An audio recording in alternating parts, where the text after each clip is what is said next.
Hey guys, brand new podcast, and it's a great one. It's in person. We got more in-person ones coming. We got some in-studio ones. We also have some Zooms, and the Zooms are all really awesome. I want to thank you from the bottom of my heart for sticking with this podcast while we did the Zooms with less than superior audio at times and just Zooms. We're out of the woods. All the Zooms that are coming now are bangers. All the rest of the podcasts are either in studio or in person. This one with Tom Papa is in person, outdoors. If you're watching it on YouTube, I'm sure it's going to be a little fucked up with the lighting, but whatever. Look, I'm not a fucking filmmaker, okay? I do a podcast. We have a bottle of wine. I ended up losing a tooth at the end of this. You don't know that in hearing it. Here's the deal. I want you, if you're listening right now, to know that Tom has an online streaming event this Saturday. On the 27th at 6 p.m. You can book it now at rushtix.com. rushtix.com. It is $15. He's live streaming from Sherman Oaks. There is an after party, if I'm not mistaken.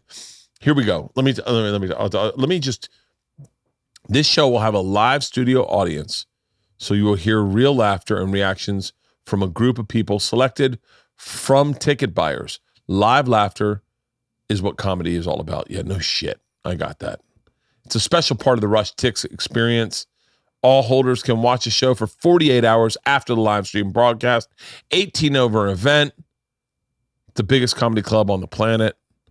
It really is. Look, Tom Papa is probably one of the best comics doing it. In all honesty, his recent special, You're Doing Great, I think that's the name of it, is on Netflix, and it is always in the top 10. And I'm talking about always in the top 10 this whole year.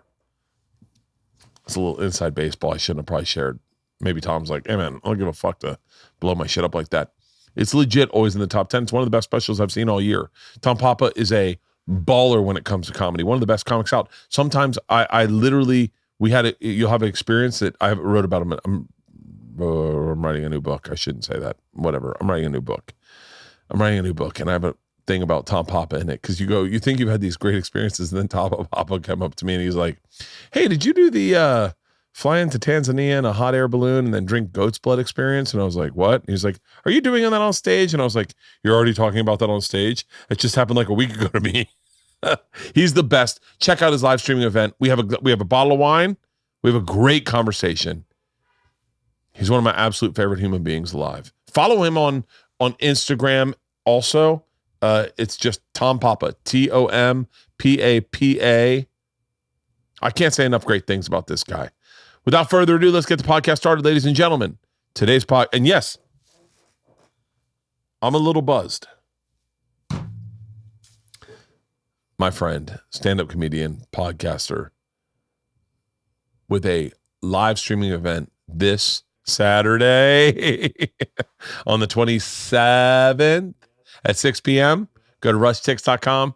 Tom Papa. He's the man, the myth, the legend, the fucking machine. Dude, I missed the first few days of COVID when you were like, it looks like I'm going to get a hobby. I'm going to start jogging. I'm going to lose weight. I'm going to quit drinking. But weren't you frantic though? Like a little bit like, I'm doing this shit so I don't go crazy because we might be dying, I guess. Oh, yeah.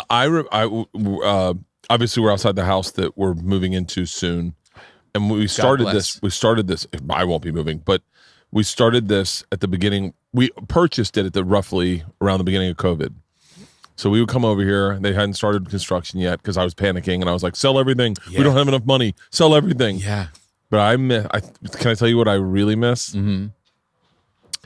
The day that putting hand sanitizer on became a habit, and I did it and wrote, because I remember getting in the car and I said to my daughter, I said, hey, a little squirt squirt, and she went, oh yeah, and it was like all of a sudden it was fun. I think of that every time I leave this place. I go, yeah, I'll never leave this house and not think of the pandemic. Yeah, I know. What is it gonna? I know. Like my house I live in now, I have so many good memories, but all my memories are about them going to school for the first time, them standing outside and getting a picture. Yeah, I know. When It's a weird thing. How are they with moving? Are they okay with changing the spot? Because they've been there in their whole lives, right? Yeah, they've been there the whole lives. Yeah, because my little one still holds on to the old house. Oh, really? Yeah. Like it was literally up for sale, and the people who bought it from us changed the whole thing. I mean, changed the front door, changed the paint, changed everything. It's a totally different house. But my daughter is like, buy it. She's selling it. Buy it. Let's go. Let's go back. Oh, Let's my daughters are like, you can't sell this house. And I said, why? And they go, this is where we grew up. Yeah. You can never sell it. And it's funny. I was like, you're out of your fucking mind. And then my parents were 70, and they started building a new house. And I said, why would you do that? My dad looked at me and goes, because I'm not dead. I said, I go, what? And he goes, you want me to stop living my life and having hopes and dreams? Because this is the sound of progress to me. Yeah. I mean, look, you want that. I love this. It's 4:10 and they're still working. They're usually gone by now. That is pretty good. I think it's because I'm doing a podcast. They're like, these guys are hustling. they're like, he's still here. Fuck, keep working. They're like, maybe he'll ask us to be on the podcast. You know what's so funny is these are the same guys that redid our house that we live in now. Oh, really? And one day they were like, I had two experiences. I mash them up. If I ever tell about it on stage, I mash them up into one experience. Uh-huh. But I have two experiences. One was I used to listen to them. We just had like a piece of plywood from our living room to the rest of where they were rebuilding. Yeah. So I could hear them. Yeah. And one day they're laughing and they're laughing hysterically. Yeah. And one guy's doing this character and they're fucking dying laughing. Yeah. And I go around the back and I go through and I go, hey guys. And as soon as I walk around, I realize they stop laughing immediately. And I realized they were making fun of me. You were the character. I was the character. And I said to one of the guys, I said something about that instance later. And he said, yeah. He goes, we didn't mean it bad. He's just like, we just like, what do you do? And I was like, what? And they're like, we only see you go back in this room with other men and then come out giggling. Like, what do you do? And I'm like, oh, they have no frame of reference. For I'm a podcaster. Podcasting wasn't even huge at that time. Yeah. Let alone, I don't even think I was monetized at that time. Right. And so, and I was like, oh, I do podcasts. And he's like, huh? I go, I do like a radio show. And he's like, radio? You like Pulin? And I was like, yeah, they just like Pulin. You can do porn on the radio? You can do gay porn on the radio? That's amazing. But yeah, these guys are awesome. They did our last house. Yeah. And that's good. Yeah. You can depend on them. So your father decided, okay, maybe my dream is to live in your old house? Yeah, he goes, I'm supposed to just shut my life down so that you can have the house that you grew up in to come home to once a year, but I got to fucking live in that shithole. And he's like, and so he built a new house. And I was like, I didn't understand it. And I was like, oh yeah, they're not dead. Yeah. Why would you at 70 go, I guess I'm just done doing things? Yeah, but you know what? I'm with you because my parents sold my childhood home and moved into some townhouse. And yeah, I get it. For them, all nice reasons, no shoveling, hanging out, like no, it's not a big upkeep, the whole thing. Very happy. I fly back to New Jersey. I have no place to go. I can't go to my old house. I drive by my old house. I just look in the windows and this other family that's in there. It's like, I wanted that house forever. Dude, and the smell. Yes. My wife had something shipped out from her grandmother's house, and she opened the box the other day. And her cousin lives in that house. Yeah. She used to open the box, and she goes, I got real emotional. She goes, it smells like Granny's house. Oh, and I was like, oh shit. My parents' new house doesn't smell like, it smells like a new house. It smells like a new house. You know what it smells like? It smells like they don't love you. Yeah. It smells like they don't care about you anymore. You ever smell your grandma's house in a strange place? Like just walking through like a comedy club or like going into an old restaurant and it's like, it smells like grandma's house. No, I tell you what I have smelled. My fraternity house in weird places where you go back and you're like, wait, this smells like my fraternity house. You're like, yeah, stale beer and piss. Right, exactly. Okay, I'm in a homeless shelter. Right. So Mr. Clean thrown on top of it. I have smelled my fraternity house. Yeah. The down hall, or the down hall is where, like, when parties are going on, that's where everyone threw up. And I was like, oh, down hall, like, yeah. No, I haven't smelled my. So are you keeping the old place? Yeah. Well, we are. What we're gonna do rent is it out. My sister wants to buy a house, and so we're gonna just rent it to her, and she's gonna sell her place, rent that, yeah, and then take her time to find a house. Yeah, man, it's so funny because my daughter, who wants us to have that house. It's it was our first home, so it's this small little bungalow, and she hates being around us now. Like she has she can go to her own room. We have to text her to find her. Yeah. I mean, it's not a massive place, but it's big. It's a couple stories and stuff, and she has this fantasy like we could just go move back into that old place. She would be sharing a bathroom with me. Oh, I mean, it would be a nightmare. Oh, our bathrooms right now, like I had issues with our house because people would come to our house. You've been to my house, right? People would come to my house and they'd always say the same thing. This is so small, and I think they'd expect me to have like a big house. And I was always like, not even self-conscious of it. I felt proud of the fact that it was a small house. The same way I witnessed Kevin James had a Cherokee, like a used red Jeep Cherokee, when he was on King of Queens. Yeah, it was like a 1988 Cherokee. Nice. And I remember going like, "Why didn't he have a nice car?" And Gary goes, "Because he's saving his money." Right. And I was like, Gary Valentine's his brother, and I was like, "Whoa!" And I had like a fucking expensive car, and I was like, "I don't think I'm living this right." And then I'd see my house, and I'd be proud of the fact that I didn't. Our nut was so. It was nothing. Oh, I know. And then look. Your house, I've been to your house. Yeah. You weren't at my old house. I was. You were? Which one? No, I think I was at the new one. You were at the with new the pool one. with the bamboo? No, yeah, that's the new one. The old house, it was your house. I mean, we lived kind of near each other, and now we live near each other in a different way, but it was the same kind of house. It was that same. Yeah. And I loved it, but it was just like, I just wanted a place where, and you'll see with your girls, like they're going to hang with their friends. You want them to be able to hang at your house and have like a bunch of people They will not hang at my house. Yeah, now they will. They'll be like, oh, they have privacy and stuff. They can go sit in the backyard. Now, if you go into the backyard, I'm staring at you in my man cave and I'm running in a pair of boy shorts with no shirt on. Yeah, exactly. That's the other thing, man. Nudity was like an issue at our house. Yeah, because you could walk in on someone naked. Of course. And my favorite thing in the world. Yeah, I love about my house is to go out of my bedroom into the pool naked. First thing in the morning, ice cold. Swim back and forth a few times. Yeah, and then do an Instagram story, and then get out, dry off, get a cup of coffee. But that's great. That's a great morning. When quarantine started, and they were home all the time. I was a fucking like you have to put sketchy. That was a dicey. I just rolled the dice, and I was like, let's hope we don't traumatize them. When's the last time your girls have seen you naked? I have a new bit about it, Tom. In Bali, we were in Bali on vacation. How long ago? It was right before quarantine. So 1 year, probably a year and a little change. All right, that's recent.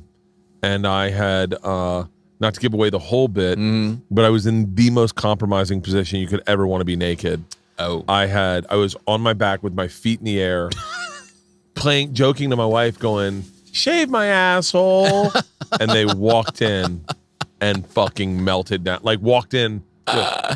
Oh no. Yeah. And did they think like something was going on sexual? Like yes. Well, you know what's so funny is I did the bit a lot on the drive-in tours. Yeah. And drive-in comedy was so different in that it had to be so punchy. Yeah. It was a little different than you might do it in a theater. Like, right. You really had to fucking be swinging the entire time. Yeah. And the whole premise of the bit is my ass hairs were tied together. I've been walking around all day. Right. And my hair still gets tied together. Like if I jog, like how do you know that? Because I wash my asshle. Like I go to give it a little credit card. And you got to break through. And you got to break through. You got to rip it break through the spider web. Yeah, exactly. All right, I'm with you. And so normally, the joke, I think of this every time. It's like sometimes you got such little crowd reactions. I mean, you'd hear laughs, but you couldn't really interact with the audience. And one time I was in Chicago and I was like, look, as most hairy men will tell you, and some Italian women, and this lady in the front row goes, "Oh," through the car, loud enough you could hear it from the car. But yeah, So they caught you. They walked in and saw that. They walked in and we were on vacation. Oh boy. And then it's so funny. Yet today, Isla said something. I forget but Isla goes, "Yeah, I saw mom naked yesterday." And my wife, who thought I had traumatized them, she's like, "You got to be careful. You got to be careful. You can't just be naked in a hotel room." And I'm like, "What the fuck are you talking about? You shouldn't give them a key." Right. And my wife, who today when Isla goes, "I saw mom naked," Leanne just goes, "It was your fault." You knew I was naked. Why would you come into the bathroom? And I was like, oh, so you get a pass, but I look like a fucking asshole. Right, exactly. Well, there is that thing, daughters, dads. Like there was a moment where it was like, all right, we're going to stop letting you in the shower. Yeah. Like it's just I got in trouble at the Dallas Improv for telling, you know what it was? It was a bit. You ever not change the age of the person in the bit? Yeah. You do the bit, but then you have kids and they become like, you're doing a bit and it works. Yeah. And then all of a sudden they're 7. Yeah. And you still got this bit that works and you go to it. But everyone knew my daughters were like 7 and 5. Uh-huh. And I was a bit about showering with my daughters. Right. And a guy got really upset and he's like, he's molesting his children and filed a legit complaint. And I have not worked the Addison Improv since. What? And it was just, I wanted to get the guy's phone number and be like, wait a minute. yeah. And he filed, He filed a complaint with the club? With CAA. And your agency. Yeah. And said he's molesting his He's a children. child molester. He's molesting his children. But all it was Weird. a bit you write when you're young, when the kids are infants. Oh, my kids were 9 and 6 for 10 years. Yeah. Yeah. And especially when this is before everyone was doing specials. So you have a bit, you'd have a bit that was fucking 5 years old. Easily would you shove it in. Totally. And then it starts getting tricky when you start like doubling. You're doing the math on stage, and you're like, "Well, now, yeah, I was lying before. They were a little older. I don't know." Yeah. And so, but weird that guy would go to that length. He reached out to Matt Frost. Frosty called me, and he's like, "Hey, man, I don't know what bit you're doing, and he's like, they've called the Addison Improv, and they've called me, and he's like, he's gonna send this like up the chain." Jeez. And I remember, this is thank God before cell phones, because I'm sure. If he had recorded it, I would have had no leg to stand on whatsoever. It would have sounded horrible, and then I would have been like, "Oh, guys, it was a bit I did. Yeah. It was 2 bits, and I didn't think about their age." Right. I have a thing now where when I come out of the bathroom into the closet, that's where my clothes are. So, and that door goes to the hallway, and.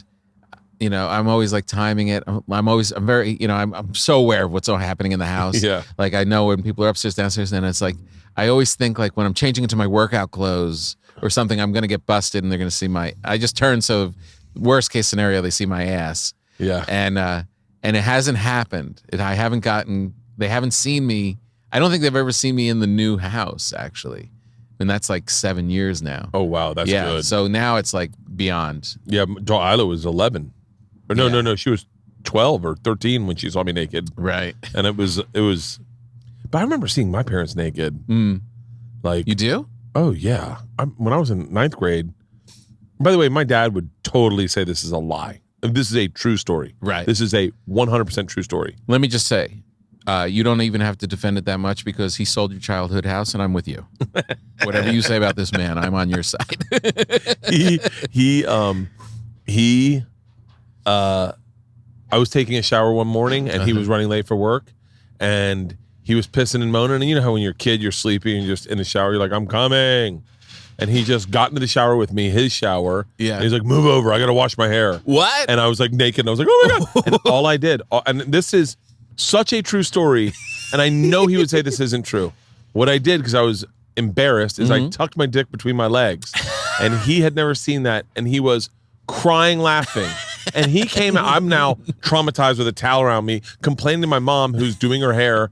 And my dad just is crying, laughing, going, I couldn't find his dick. I'm telling you. Like, yeah, my dad, everything I've ever said about my dad would question all of it and goes, you have an active imagination, buddy. Yeah, that's so like funny. To the point where I go, you had a van when I was in 1st grade. He goes, I never had a fucking van.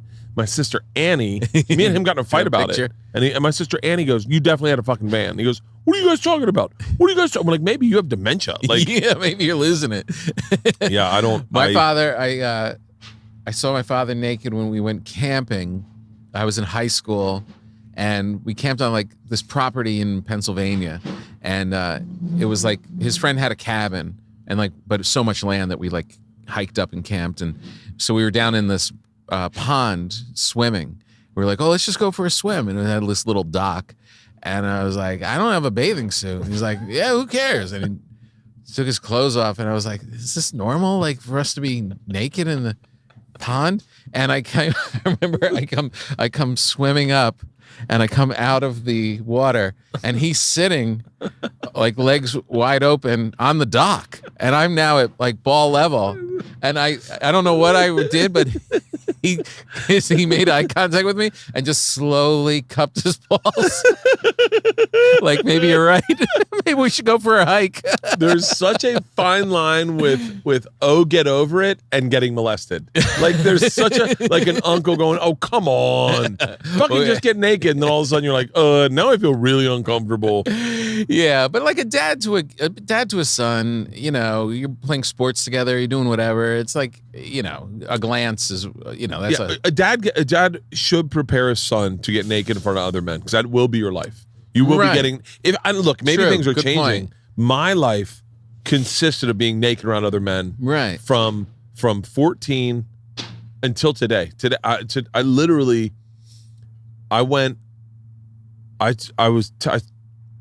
used to be a member at the Beverly Hills Country Club. It was like $300 a month. It was actually very affordable. Oh, nice. It was very affordable. It was a great country club, and it was all old Jewish men. So you get invited to sit at a table and have dinner with like that's great old Jewish men, and they tell the best stories. The best. It was like the greatest. It was adversely, that's all that was really there. And so when they paired me up to have a tennis match, they paired me up with this guy who was I wish I could find this guy. His name was Marty, and they call him Marty the Magician, because he was a video guy. He dealt with video and saving footage and film processing. Cool. Yeah. And he had saved the TV show Help, I'm a Celebrity, Get Me Out of Here. He saved that because they ruined all the footage, and he went and recovered all the footage. He saved it. But they paired me with him. He was like probably 65 years old, 70 years old. And they're like, you want to play tennis here? And I was like, yeah. And they're like, great. And they gave me a bunch of names I could play with, and everyone was in their fucking 80s. And he was like the youngest. And I was like, yeah, I'll play with him. I played with a couple guys first, and then me and him played together. I hadn't played in a while, and he was pretty good. Yeah. He was like, hey, man, we're evenly paired. You want to just play every morning? And I was like, yeah. Me and him played every morning for probably a year. Wow. Every morning we played. Every morning. I mean, I talked to this guy about everything. Yeah. It was such a great friendship to have. That is cool. Because he was, like, he would, I don't hope he's dead, but I know that he wouldn't want me to share these conversations. Right. But part of me goes, he'll never hear this. Yeah. But candidly, and I think anyone that knows him would know this, but he was going through a separation with his wife. And so I'm watching all that. And he was talking about like certain goals you'd have as a married couple, and how when they shift from when you're young to you're older, and just like the weirdest things. And like, he used to ice his knees. I'd never seen anyone ice their knees after tennis. He'd ice his knees. And then one day, and this is going back to the naked thing, I go into the locker room with him, and I'm like, my fucking back and leg are killing me. And he goes, you should get in the whirlpool. I said, I don't have a bathing suit. He goes, for what? I said, the whirlpool. He goes, this is an old Jewish country club. Do you think anyone's bringing bathing suits to get in a fucking whirlpool? I was like, really? He goes, take your fucking clothes off, get naked, get in the whirlpool, get a good whirlpool, then come out, put your sweaty clothes on, drive home, shower, you'll be fine. It's like, okay. I mean, yeah. You're here. You're learning how to live. Take off all my clothes. And now I'm like feeling silly that I even was like questioning it. Take off all my clothes, get in the whirlpool. And I'm like, fucking, this is what life's about. This is how men were raised. Right. These guys went to war together. Yeah. And now I'm sitting here going, where's my bathing suit? Right. And I'm in the whirlpool. Hide my, right. Yeah. I got to hide my equipment that no one cares about. No one gives a fuck about. Nobody cares. I'm in the whirlpool for like 5 minutes, and all of a sudden 3 dudes walk in with bathing suits. No. 3 old men are all wearing bathing suits, and I'm like, fuck. I'm the one guy not in a bathing suit. I was so freaked out. I had to sit in this whirlpool for the whole time until they got out, and I was like, please God, don't let the bubbles turn off. The whole time. Oh, that's hilarious. Do you do that? Do you tell that on stage? No, I don't. No, you should. That's for real? That's because it's such a great picture of you being in that area, like being in the like you being the young guy and then being humiliated. It's great. I had the opposite one where I went with Kira Slatanovich. Of course, yeah. She took me to a Russian bathhouse in San Francisco. Oh. Like, she loves all the steam rooms. Those and all that are stuff. aggressive. She's like hardcore. Kira like has her own steam room. She was sauna. doing a web series where she saunaed with people. Yeah, that's right. Yeah. Which you totally should do it if she ever asks. Love to. Oh, it's so great, and she's so funny. I love her so much. So she takes me to this steam room, and it was the opposite, where we were the only ones in bathing suits because we work together. We're like doing cops together, and we're like, we're just friends. It's like we can't be naked in front of each other. This is too weird. And so we're in bathing suits, and everybody else, all these Russian like hardcore Russian are all naked, and I'm. And she's just like teasing me because I've never been even in this like environment before. And we're both in the pool. We've been in the steam, and now we're in the pool. And the pool's ice cold. And this 6'8" black guy, the total cliche, like down to his knees, is I don't know what he's doing. He's just posing at the edge of the pool so everyone can see what is the biggest piece you've ever seen in your life. And Kira just turns to me like, "You glad you have your suit on now?" God, Kira's funny as fucking shit. She is a powerhouse. She really is. She's so, I mean, I started touring with her like a year or two ago, and she's one of those people that's just like funny from the minute you get in the car. Like, and then on stage, she's just another level of killer. She did her special. She did one of her specials, pregnant. And urinated in her pants. Right. Because she had to go to the bathroom and forgot to go to the bathroom. She was producing everything and then just pissed in her own pants and was like, fuck it, they're black, they'll never know. I think about that. It's weird. Someone will tell you one little thing and you go, I think about that a lot. Yeah. Right. I love her. She's so funny. Yeah, she's the best, man. Yeah. You know what's funny is like, you realize like, I'm definitely not woke at all, but you realize like all the times now that like, female comics were just put in uncomfortable situations. Oh my God. Like working the door at the Boston Comedy Club, I will say, ex-wife. I liked her. I watched her get put in uncomfortable sexual situations. With comics or with? Just comics. Just comics. Just comics. On a daily fucking basis. She was beautiful. She was gorgeous. She still is gorgeous. Yeah. I haven't seen her in a long time. I think she writes books now. Oh, yeah? I've done a little deep dive. Oh, yeah, that's cool. Like, because I was actually, she was a very cool person. Very, very cool. Yeah. Really smart. And I, by the way, edit her name out. I don't know if she shares her name, but like, whatever. Right. I don't know. I always get so sensitive about stuff. Yeah. I realize like I overshare. And I've talked about this a lot. But then I was like, yeah, but I'm a storyteller, so like I'm telling you a story about the thing. Like I could, if I was like Burr or Rogan or Stanhope, I could take an angle of something like, let's talk about Gavin Newsom, and then I could try to pick that apart. But I don't know anything about Gavin Newsom. Right, I know what you mean. There's, my wife was a stand-up comic, and for real, Cynthia Corey in New York, and that's when we met at the comic strip. And she kind of backed off when we started having kids and stuff. And she was very funny. And, but whenever we talk about as we're moving forward and women are, doing more and getting more opportunities and stuff. And every once in a while I'll be like, was it that bad? Like when you were coming up, like, cause I had so many female comic friends and I had so many, and she's like, she always like schools me like, no, you have to understand, like there wasn't one time you opened for someone where they didn't think, oh, because you're opening for me, you're going to fool around with me. And you would wait for it. And then like eventually like you do the show, and then you think, okay, this one's cool. And then stupid guy makes it some pass at a certain point. She's like, shit, here we go again. And even like in our era where we were totally cool with female comics, but you forget, do you remember like even the audiences weren't accepting of female comics? Oh, not even remotely. I remember it's such a weird, it's a weird split screen for me because we just had them in our sketch group. We would like hang out with it wasn't a thing. And everyone's scrabbling and trying to like figure out what you're doing. But you're really reminded of like how judged they were when they would come up on stage, and audience members would just say out loud, well, women aren't funny. Like it was the work that those people did, like Cynthia and like Wanda Sykes and Kathleen Madigan and like that class. Yeah. They really, without seeming like they were really making a statement. They were by just pounding out and being super funny. Oh, and, yeah. Because they didn't we just had to be funny and find our way. They were like at a time where the actual audience had to be educated of being accepting of a woman being up there and powerful and telling a story.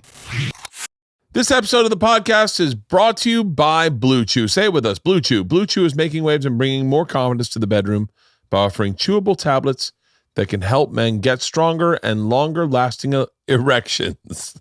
Blue Chew is a unique online service that delivers the same active ingredients as Viagra and Cialis, but in chewable form and at a fraction of the cost. Blue Chew tablets help men achieve harder, stronger erections to combat all forms of ED, that's erectile dysfunction. And they are an online prescription service, so no visits to the doctor's office, no awkward conversations, no waiting in line at the pharmacy. It ships right to your door in a discreet package. All you got to do is sign up at BlueChew.com, consult one of their licensed medical professionals, and once you're approved, you're going to receive your prescription within days. The best part, it's all done online. Blue Chew's licensed medical professionals, providers work with you to find you the right ingredient and the right strength for your prescription. Blue Chew's tablets are made in the USA. They prepare and ship direct, so it's cheaper than pharmacies. So if you could benefit from an extra confidence in the bedroom when it's time to perform, visit BlueChew.com for more details and important safety information. And we've got a special deal for our listeners. Try Blue Chew free when you use the promo code BERT at checkout. Just pay $5 shipping. That's BlueChew.com, promo code BERT to receive your first month for free. And we thank Blue Chew for sponsoring the podcast. If you're having trouble meeting your goals, difficulty with relationships, trouble sleeping, or feeling stressed and depressed, BetterHelp is available. BetterHelp offers online professional counselors who can listen and help. All you got to do is fill out a questionnaire to assess your needs, and BetterHelp is going to match you with your own licensed professional therapist who's going to start communicating with you in under 48 hours. It's not a crisis line. It's not a self-help line. It's secure online professional counseling that has a broad range of expertise, which may not be available in your area. The service is available for clients worldwide. You can log into your account anytime, send unlimited messages to your counselor, and you'll get timely, thoughtful responses. Plus, you can schedule weekly phone or video sessions. Everything you can share is confidential. You don't have to sit in some waiting room. You just deal with your guy on. I love it. I do it, and I love it. I absolutely love it. No traffic, no stress. Just go to your own comfort place, get on the video, start talking. In fact, so many people have been using BetterHelp, they're recruiting additional counselors in all 50 states. This podcast is sponsored by BetterHelp, and Bertcast listeners get 10% off their first month at BetterHelp.com/Bert. That's BetterHelp.com/Bert. And join the over 1 million people who have taken charge of their mental health with the help of an experienced BetterHelp professional. It honestly is crazy to me that there are men out there that don't think women are funny still to this day. At this point, yeah. Because because I actually see the exact opposite. Mm-hmm. Like, I almost feel like all the women I know that are in stand-up are per capita funnier than the majority of men I know. Mm-hmm. You know, like there's definitely like. Did you see Sarah's post the other day? No. Sarah Silverman's post? No. By the way, Sarah Silverman is like, you talk about like Wanda or Sarah, those people. Yeah. And I remember seeing them, and I have to say, for real, yeah, that was the first time a woman had made me laugh because I wasn't listening to them. Oh, interesting. Like all through college, I wasn't being like, right. I was never like hanging out with women that I thought I wanted to talk to. My mentality was fucked up. Right. I was like, I want to have sex with them. And so I got to be funny. Right. Why would they be funny? I need to be funny so they'll have sex with me. Yeah, that's my tool. Yeah, that's my tool. What do we have, two funny people? And then she's definitely going to want to fuck me if she's funnier than me. Right. And I remember seeing Sarah Silverman do stand up, and I was like, I remember that was the first woman I saw do stand up. Yeah. And the joke was, obviously it's the Sarah joke. The other day I was looking jelly off my boyfriend's cock, and I was like, oh my God, I'm turning into my mother. And she was in sweatpants and a sweatshirt, and like I was crying in the back going like, I'm in love with her. I'm in love with her. Oh my God. What was her post? I'm sorry. So damn funny. She had a great post. You should look it up on Instagram. I'm going to paraphrase it and screw it up a little bit. But it was basically, talking about, she was talking to like a nice white cis male comic, and that he was complaining about how hard it is to be a white guy in comedy right now. Like no one wants to hear from you. You know, they want, you know, a different gender, a different race or whatever.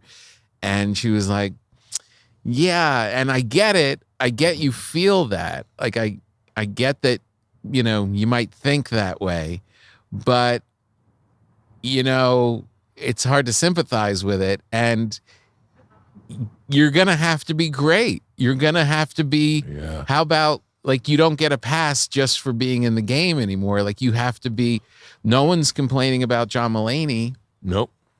Because he's great, because he works hard and he's really good at what he does. So like and that really was I thought such a good point, because it's not that really funny women will get knocked aside and not have an opportunity, because if you're funny, you're funny, and they do rise up 100%.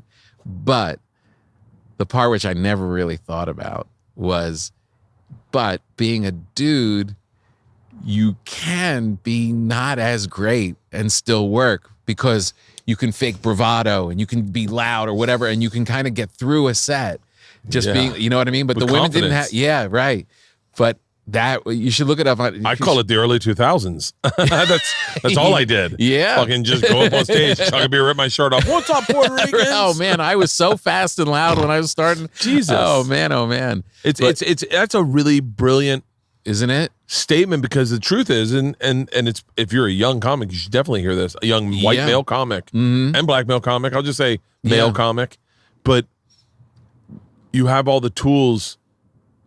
It's like ice skating.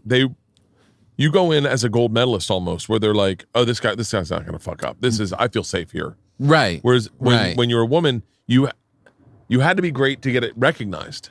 The judgment was so much of, and my wife talks about it all the time, like when you walk up there, you can feel they're judging what you're wearing, they're judging what you look like, they're judging how sexy you are, how fat you are, what your hair is like, men and women. Oh yeah. You know, and then you get over that part of it, and then you've got to like prove that you're funny before they're listening to you in the set. And we all have a degree of that. Yeah. We all have, I mean, I would walk into certain scenarios and be like, I know they're judging me for something or for some reason, and you have to prove it. But 9 times out of 10, you didn't have that much of a wall to climb. I was talking to Segura about this today. He was saying, we were talking about a comic who felt like, he was like, how come I don't have this? How come I don't have that? And just a dude, mildly talented. Yeah. I would say. I mean, I'm not being rude. Okay. And I can be honest, because I'm not saying his name. I'll say his name afterwards. Right. Mildly talented with a little bit of a hook, but mildly talented. Not overwhelming. Does it rhyme with Mil Burr? No, it rhymes with Mabe Natel.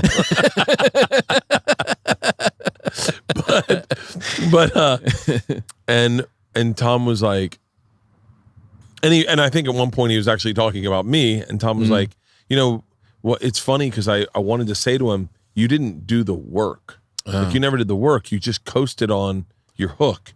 You coasted on, like, you didn't do the work. And I was like, and I always deflect. I'm like, well, I didn't do the work. Like I'm very lucky.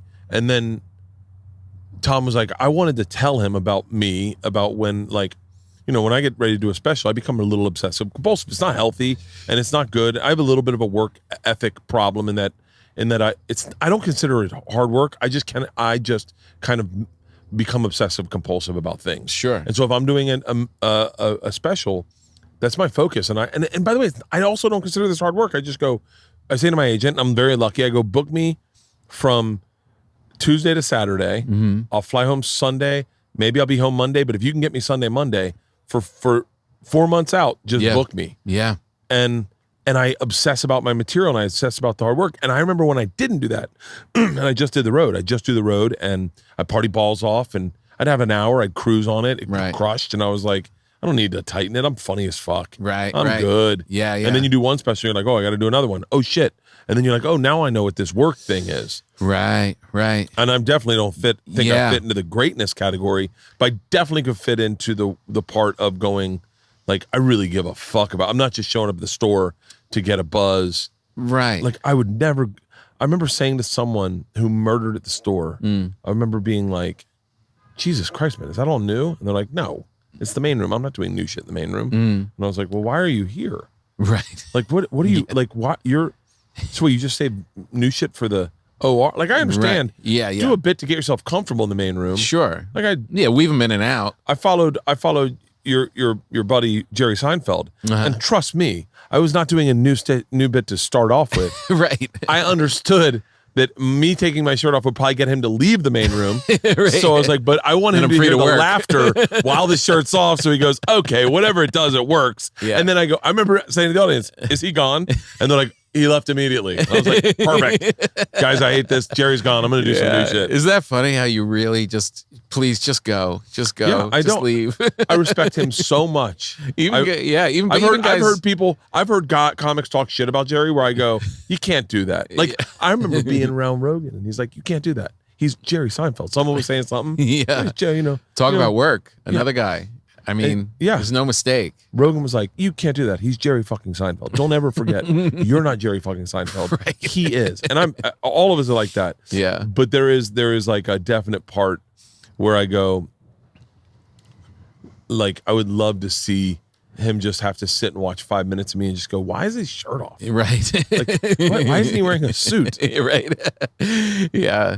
But you got to think too, like there is an advantage to walking into a room when it's all people that look like you. Like what ultimately becomes your crowd is so great to play in front of because they start showing up and you look out and you're like, you see a bunch of you. It's like that for years in most of the comedy clubs, as a white guy, you would walk up and that was what was in the crowd most of the time. And, as it changes and evolves and more people come out and you've got to be more than that. You've got to be like, there's no free pass. Like when you're starting out. What was it Louis said? Louis said, they were like, hey, do you ever do the alt rooms? He was like, sometimes, but it's too easy. He was like, they already want to like me. Like like I get it. Right. Like they all look like me. They're already applauding. He goes, the whole idea is to tell a stranger you don't know a joke. Which is the opposite because like if you play the store all the time or the Laugh Factory and then you go to the alt rooms, that becomes the challenge. For me, an alt room's a challenge where I start going, wait, you can't say fat chick anymore? It works really well with my crowds. Right. Wait, there's a fat chick here. You're not cool with it? Yeah, there's definitely. But you should look up Sarah's thing because Sarah does not use words flippantly. Yeah, she's thoughtful, and the way that she phrases it just makes you think like. And you'll appreciate it because you'll look at it and you'll be like, she's 100% correct. Yeah, you don't just get a pass. You now have to be because you'll hear black actors and black comedians say a lot of the times that. They have to be even better than they've got to be great to get the same thing that like a white guy would have. And that does make sense. Like you get to start the race around the bend. You know what I mean? Oh, ultimately it'll all kind of met out, but you've got that little bit of an advantage and that for young comics that are starting now, it's more of an equal playing field and everybody's got to be great, which you'll feel good about watching it because you do the work and you love it and work super hard. And I'm using you as an example in my head because I'm talking to myself too. When Sarah said it, I was like, but I work, right, Sarah? Yeah. No. I think I mean, trust me when I say I am hyper aware of, and I don't think this was the intent. Maybe it is or maybe it isn't. Yeah. But I'm hyper aware of the smallest amount of privilege that may show up or where I get certain things that other people don't get. Like very, very candidly. And I have a problem talking about too much of this. I don't want people to think that I've turned into this like social justice warrior. I'm just saying at a certain point, life has been so pleasant that during COVID, as I would drive in my car, I would see people on a bus and go, fuck, man. Like I'm very, very lucky. Yeah. Like I'm very lucky. And I won't look, there's white people on that bus. I'm not going to say No, it's that right. it's a mixed bus. I'm saying that whatever gifts I got given at birth that I didn't earn, that I just showed up in the game with 2 steps ahead of people, I'm hyper aware of that to a point where it's almost like it turns into a little bit of a head fuck. And I'm so hyper aware of certain things like going to the dentist. I'd go to the dentist to get a tooth put on. Yeah. And there was an older lady in the to get a tooth put on. It sounds so funny. I popped it off in the worst way possible. Oh no! Last night we opened a bottle of wine, and I was like, Leanne had a glass, and I had 3. Yeah. And then I'm like feeling a little bit of a buzz, but not totally there. Yeah. And I was like, yeah, but I don't want to drink anymore. I was like, but I do need something. Like I need. I'm not rewarded yet. I'm not done. I'm not done. I got devouring. On the treadmill. I had my glass right. We had our glass with dinner. Yeah. And then I said, I'm gonna get on the treadmill. So I filled up my big glass and emptied the bottle. Got on the treadmill, ran 3 miles, and I was like, jeez. Yeah, but kill my glass after dinner and a glass. After dinner and a glass. And that's when you get on the treadmill. Oh, jeez. I ran 8.5 miles yesterday. Holy shit. Yeah. So I get off the treadmill, and I'm like, I'm feeling great. I sweat. I feel like I sweated all the wine out. Mm-hmm. I want another glass of wine. I go, don't do it. Don't do it. And then I cannot control myself. I go and I open up a Butterfingers. And I just murdered a Butterfingers. I have this temporary crown on my tooth. And I had Butterfingers all around that tooth. And I went to water pick it, and it just popped off. And I was like, you fucking asshole. So anyway, I go to put this tooth on. And today there's an older woman and me waiting for the elevator. And the door opens. And she goes to get in, and this is where my brain is now. And I don't know if COVID has done this to me. It's made me more maybe aware of everything. Sure. Because look, be very candid. Sure. If you talk about COVID numbers have gone down, when the COVID numbers were spiking, they explained how that was happening. And they were like, yeah, these multi-generational houses are getting it, and they're all getting it. That's why you're seeing these deaths. Yeah, 6 people in a 1-bedroom apartment. And to think that you have the luxury of quarantining with your family and not having to go into a job because you need to pay bills. Those are luxuries. Those 100%. Are privileges.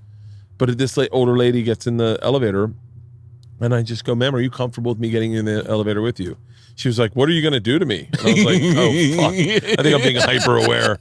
I was like, well, you're not too out of my... Why did you ask that? Because she's older. She was like probably 70. And I just thought, germ-wise? Yeah, germ-wise. Germ-wise. Like, do you want, if you want to take that elevator up, I'll wait. Right. But exactly, why do I ask that? I'm the one that talks way too much, and you goes, are you comfortable with there and there? And she's like, what, have you assaulted somebody? And I'm like, no, like, I'm not saying I won't, but you're still attractive. Wait, I'm sorry. Yeah, I feel like, can I tell you, when did you start comedy? 1993. For real? June 12th, 1993. June 12th, 1993. I started November 3rd, 1990. I was 26. Can you find out how old I was what year it was when I was 26, Halston? There's nothing worse than having a cap come off when you're eating one of your favorite candies. And then your mid-bite, you have it still in your mouth, and you got to kind of like go, oh, but I'm going to spit everything out. And it feels like such a huge hole. It's not. It's like this big. Oh, it breaks my heart. It feels like you've got a cannonball hole in your mouth. Oh, it was so the bad. Worst. But back, I'm sorry, if I can just go back to the... I don't want to keep talking about race and gender and stuff. No, this is perfect because this leads into my next subject I'm dying to talk to you about. All right, cool. I watched The Problem with Apu the other night, and Hari Kanabolo, who's was on my radio show. He did my podcast actually, and with Kamal Bell, and they were so great. And I'd never seen this documentary, and so I was catching up, and I watched it. And I sat down and I was like, oh, The Simpsons. I grew up on The Simpsons, you know? It's like, is there a problem with Apu? Like, they seem like they write him kind of sensitive, but it's a white guy doing it. And I really was like trying to figure out like where it was. And I just came to the conclusion, which I've had before, but in watching it was, if a human being is telling you from his heart and soul, this is a problem. You may not get it, but you should trust him. Yeah, that's and especially an artist whose job is to open your eyes and express themselves, and are brave enough to say, "Hey, when I was in 5th grade, this was a problem for Yeah. me. Just go with him, accept it, and let him tell his story. And at the end of it, I was spit out like, yeah. Who else is voicing what other characters on this show? Like, let's fix it, because it's not about my judgment of it and my saying like, oh, what's the problem? This guy's telling you heartfelt, this was weird, and this caused. This turned into insults to me when I was a child. That's how you should just live it. Lunchbox experiences. Have you heard of that? No. It's, I didn't get. This fucking ice cream truck comes by every fucking day. Every day at this time, this ice cream truck comes by. And I'm just like, is anyone buying ice cream in COVID? Yeah. I would definitely buy. We had an ice cream guy that used to come by every time. And then it turned out that he was lifting stuff from people's open garages. Oh, what a great cover. Great cover. It's almost brilliant. Yeah, it's pretty good. How many terrifying moments do you think he had where he just got out of someone's garage, put it in the back, and they were like, ice cream? He's like, fuck. I was just leaving a bomb pop.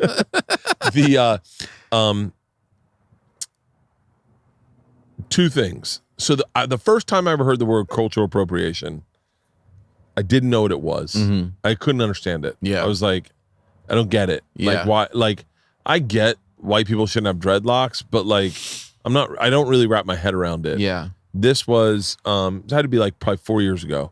I was playing Cobb's Comedy Club, and there was this, I hate to say black chick because it just sounds like it was a person, like it was just anyone, but it was this black chick that works at Cobb's Comedy Club that I had fucked around with, like not hooked up with, but joked around with. We bust balls or whatever. She was great. She worked, she was, the day that we had this conversation, she was where the coat check is. Uh-huh. And she was saying something about cultural appropriation. And I go, can we have an honest conversation? She's like, of course. Yeah. I go, what is that? Like, I don't get it. Yeah. And she goes, teach me. I'll tell you what it is. She goes, you see my hair right now? And her hair was like kind of like like picked out, but like with chunks. I don't know the right way. It was done, right? Like it was done, but it was like chunky. Like I don't know the right way to say it. Yeah. I said, yeah. She goes, I've had this hair my whole life. And when I was a kid, people made fun of this hair. And I had to fight with having this hair with my dark complexion and that was a struggle for me. Yeah. She goes, so when I see a white celebrity just put on my hair and get millions of likes, it makes me angry because I got tormented for this hair. Right. And I went, okay, that was the first step of getting it, right? So then next step, and by the way, I haven't figured it out. I haven't figured out cultural appropriation yet. Yeah. I just was like, oh, cool. So don't do your hair like black people. Like I'm piecing it together. Okay, I won't do that. No, over, like, don't take big swings at hair. So then I was like, okay. So then I'm watching David Chang's show on Netflix. Have you seen it? No. I think I'm saying it's David Chang on Netflix. Nope, not Ronnie Chang. Ronnie Chang's fucking hilarious, by the way. Ronnie Chang is fucking. It's David Chang. It's almost certain it's David Chang. David. When did Bert start stand up? 99, right? 99.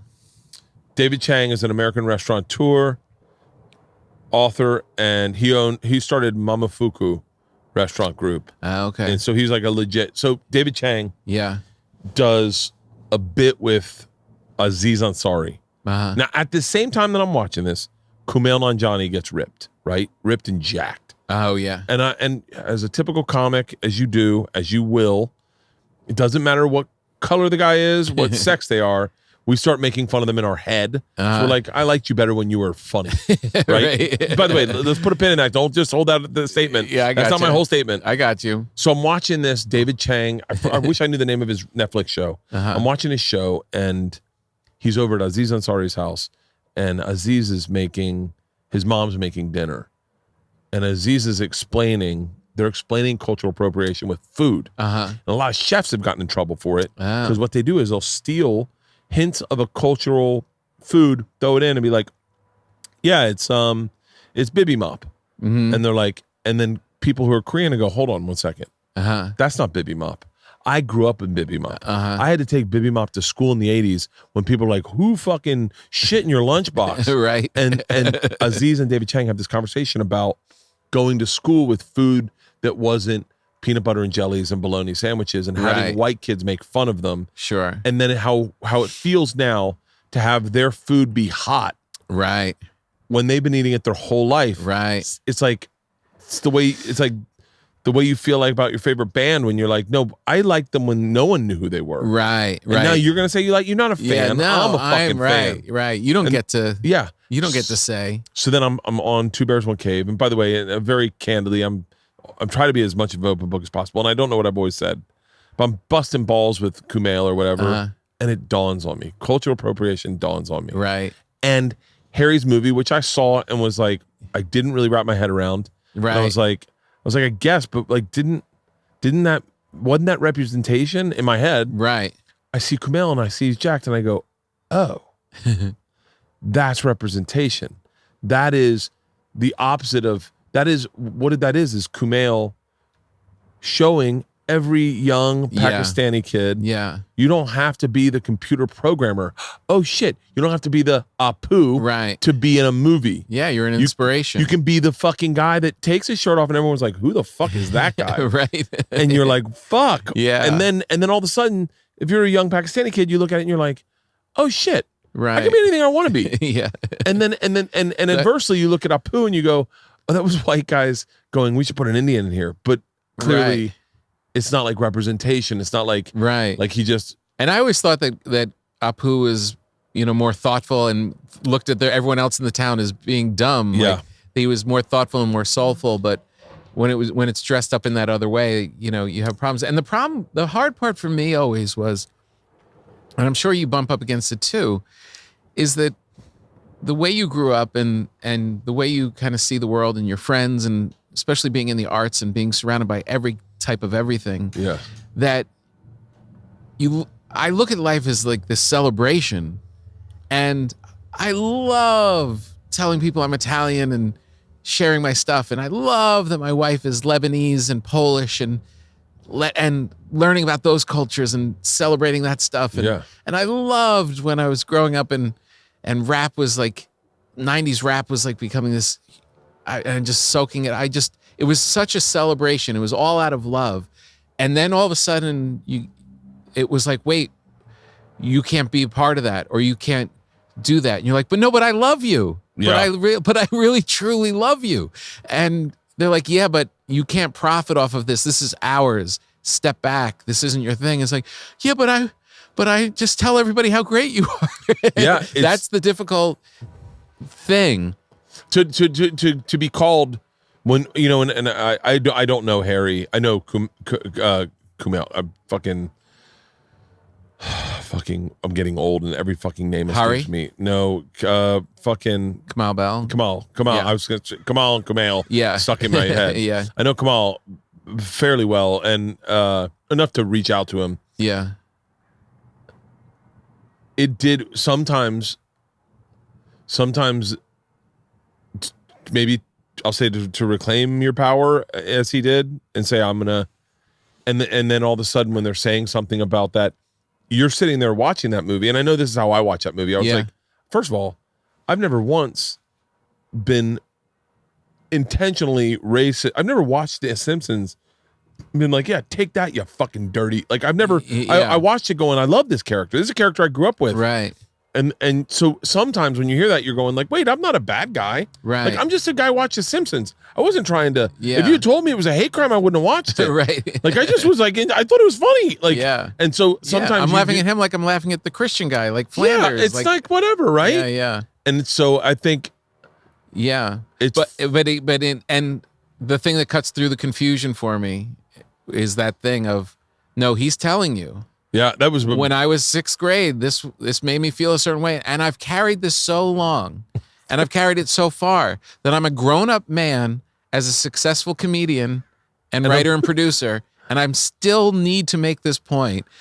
There is true validity to that. So keep educating yourself and learning about it, but use him as your guide. Let him lead the way. I wish I had my hills to die on, where I go, like I have my points that I want to share. Yeah. I wish they were shrouded in like clearly I think he probably got shit, but he just got shit from bad people. You know? What, when making that? Yeah, like I'm certain he got trashed. Sure. Yo, Simpsons diehards. Yeah. And I guess especially that age of person that was really into Simpsons. Was like, yeah. And I'm certain that at the end of the day he was like, yeah, you don't know what the fuck you're talking about. I do. Right. I wish I could just sit like that in life. If you could what? Like just sit like that and go, here are my points. Go fuck yourself. I'm never that guy. Like even I'm the same way. Even the shit that I have like are my hills to die on. Yeah. I would still go, well, I want to hear your I could never. You're open to other people's takes. To a flaw. To a real flaw. What is that? Because I have the same thing where I have my true beliefs and, you know, I'm not going to stand for whatever. But then when somebody says something, you know what? I get it. Now that like we're climbing out of COVID and the roads around LA it's back to the old traffic. It is. It's back to the heinous horribleness, taking what normally during COVID was 10-minute ride is now 40-minute ride. And they're all back on the road. Yeah. And the same thing with like political point of views, arguments, driving. Someone cuts in front of me, like does something heinous. And I'm always like, maybe his mom just died. I don't know. I mean, we don't know. Maybe he's 100 years old. I don't know. You make excuses for people, right? And you make excuses for people that have bad points of view. You make excuses because you want to hope that people are you ready for this? Are okay. You ready for this? I'm having a very hard so like I have to preface this because this is a very volatile thought process. And I have to preface with I'm a comic and I'm trying to work my thoughts around a very hot button topic. Oh boy. So Bert introduces me to a book.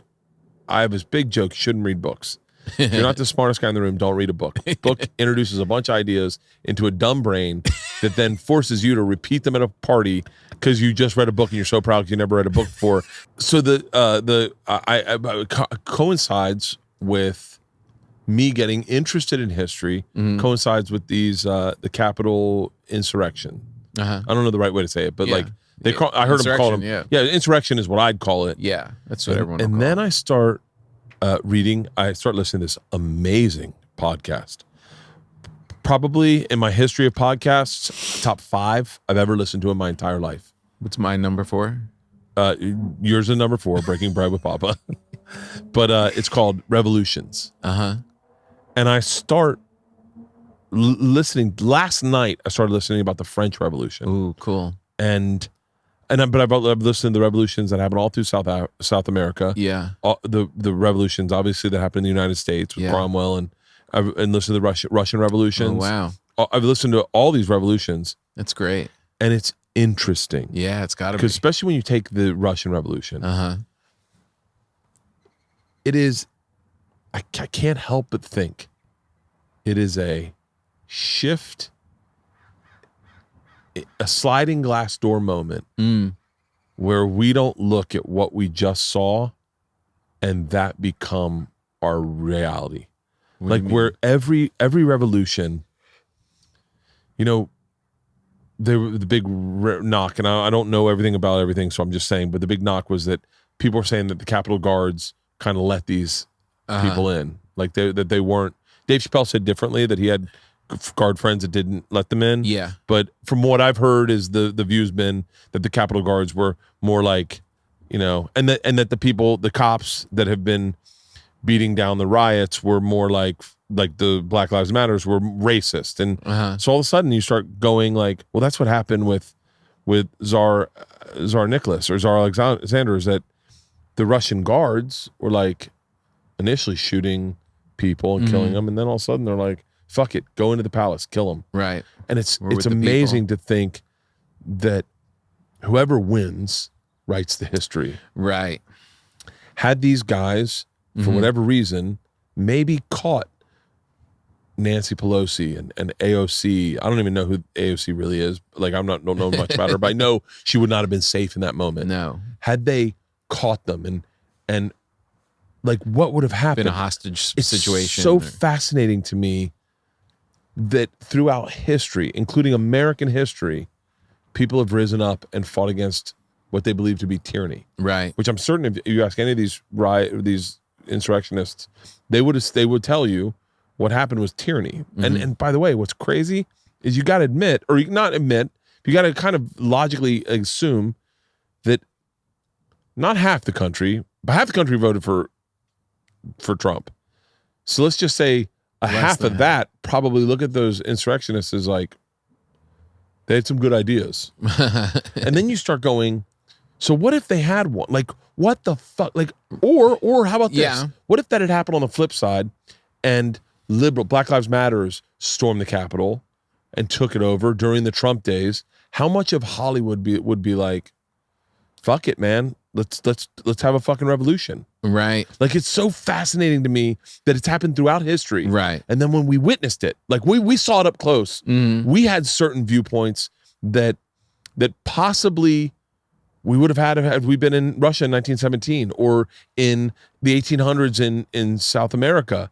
And they had crazy views then. Like no matter what a person's color is, they're equal in the 1800s in fucking South America. But then you're left with whatever group, you're left with the ideology of the people that were revolting, right? Russia. So like say in our insurrection, right? If these guys had been more capable and took hostages and did all this thing and tried to overthrow it, then you're left with people that had Confederate flags running through the thing, and based on a lie, based on the stolen election thing, which Dick Cheney, William Barr, Mitt Romney, like hardcore Republicans, the Supreme Court, Republican officials in Pennsylvania and in Georgia, all of these Republican statesmen from the Supreme Court on down through Cheney down to the local councilman in a county in Georgia, all these Republicans are saying, no, this isn't truth. But we're not dealing with truth anymore. But would they? Here's my question. Because if you go throughout history, there are those people who kind of go with where the wind goes. Sure. So had the country gone to this insurrection, how many of those people would have just flipped? One of the things that flipped me out, was when they took over the Winter Palace or whatever in Russia, and they took over Tsar Nicholas, his palace in Moscow or St. Petersburg, whatever it was. Right. The first thing they did is started going through papers. They went through just like that guy who's like, we got to find something. And I find that such a childish fucking behavior to flip through. What do you think is in there? Like, do you really think you're going to be like, wait, they killed Kennedy? Like, but the first thing they did was the same thing our people did. Right. Like, there's so many parallels. No, there's definitely parallels. I mean, and also, the first thing that a lot of people do in revolutions is tear down the statues and the monuments and it happens every time. Yeah. Every time it happens. Right. And you're right. It's like, so like who determines like which one is right and which one is and if wrong? But you do have to vet through truth. But look at Stalin, right? Stalin won. He did. And then and clearly we look back and go, Stalin was bad for that country. Right. Now, I'm not saying the Tsar, the imperial family was the way to go. But Stalin clearly was identical. Yeah, this way's not working. And what's interesting is anyone that stormed the Capitol believes in socialism's horrible, right? But they did the identical thing that Stalin did. Right. They just disagree with every one of his political views, except for the way he presents them. Right. Like I'm so fascinated by it. That I listen to. I'm obsessed with Simon Bolivar. And he went from a guy who liberated all of South America to the most hated individual who was like sent to die on Haiti. Like, I'm so fascinated by this shit. I can get absolutely obsessive about lawn care. Obsessive, I tell you. Grass has been an obsession of mine. Trees have been an obsession of mine. Look, here's the deal. Spring is right around the corner. This is when it starts for all of us. I know. The last thing anyone needs is another complicated or toxic lawn product. But Sunday isn't just another lawn care product. It's customized lawn plans that work with nature. They take all the guesswork out and all the unwanted chemicals out so you can grow a beautiful lawn that's better for people, pets, and the planet. Grass under my bare feet is a must in this world. I think it's because I grew up in Florida. It makes me happier than anything in the world. I don't like laying in it, but it's walking around barefoot in the lawn. Come on. And who doesn't want a great lawn? Sunday makes taking care of your lawn easier than ever. You just go to sunday.com, put on your home address, and their free lawn analysis tool took care of everything for me, all in seconds. Sunday uses soil and climate data created in a tailored nutrient plan, so you get all the stuff your lawn needs and nothing it doesn't, which is crazy because we've had some real lawn problems. In the house we're working on, it's been a nightmare.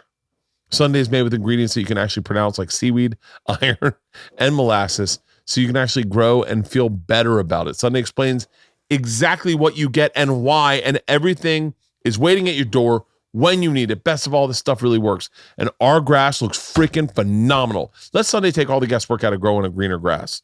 More beautiful lawn this spring. You want it?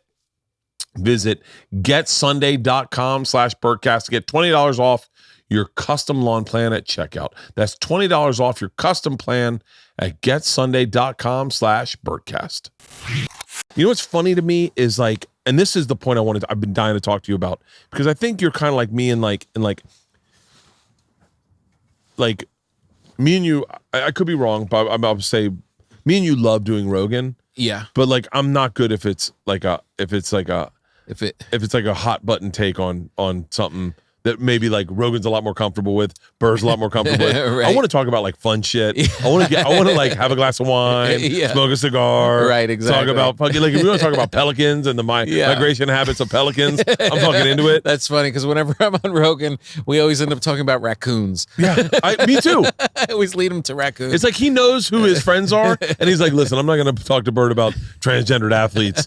He doesn't have a take, and if he does, it's going to be super ignorant, and I'm going to get in trouble. His Twitter feed's going to be messed up for a week. It's so funny though, but like when we got into this business, it's true.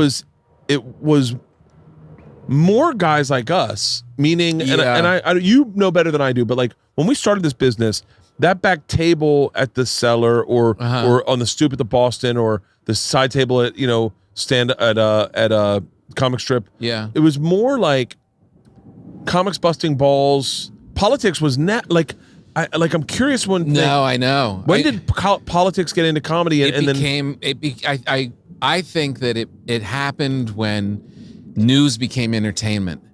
When news became entertainment, when it became something for ratings, when CNN needed ratings, when Fox needed ratings, it went from the news used to be this boring thing. No one cared that it did a 2-point whatever share, and they just gave you the news, and it was just that's what it was. Yeah.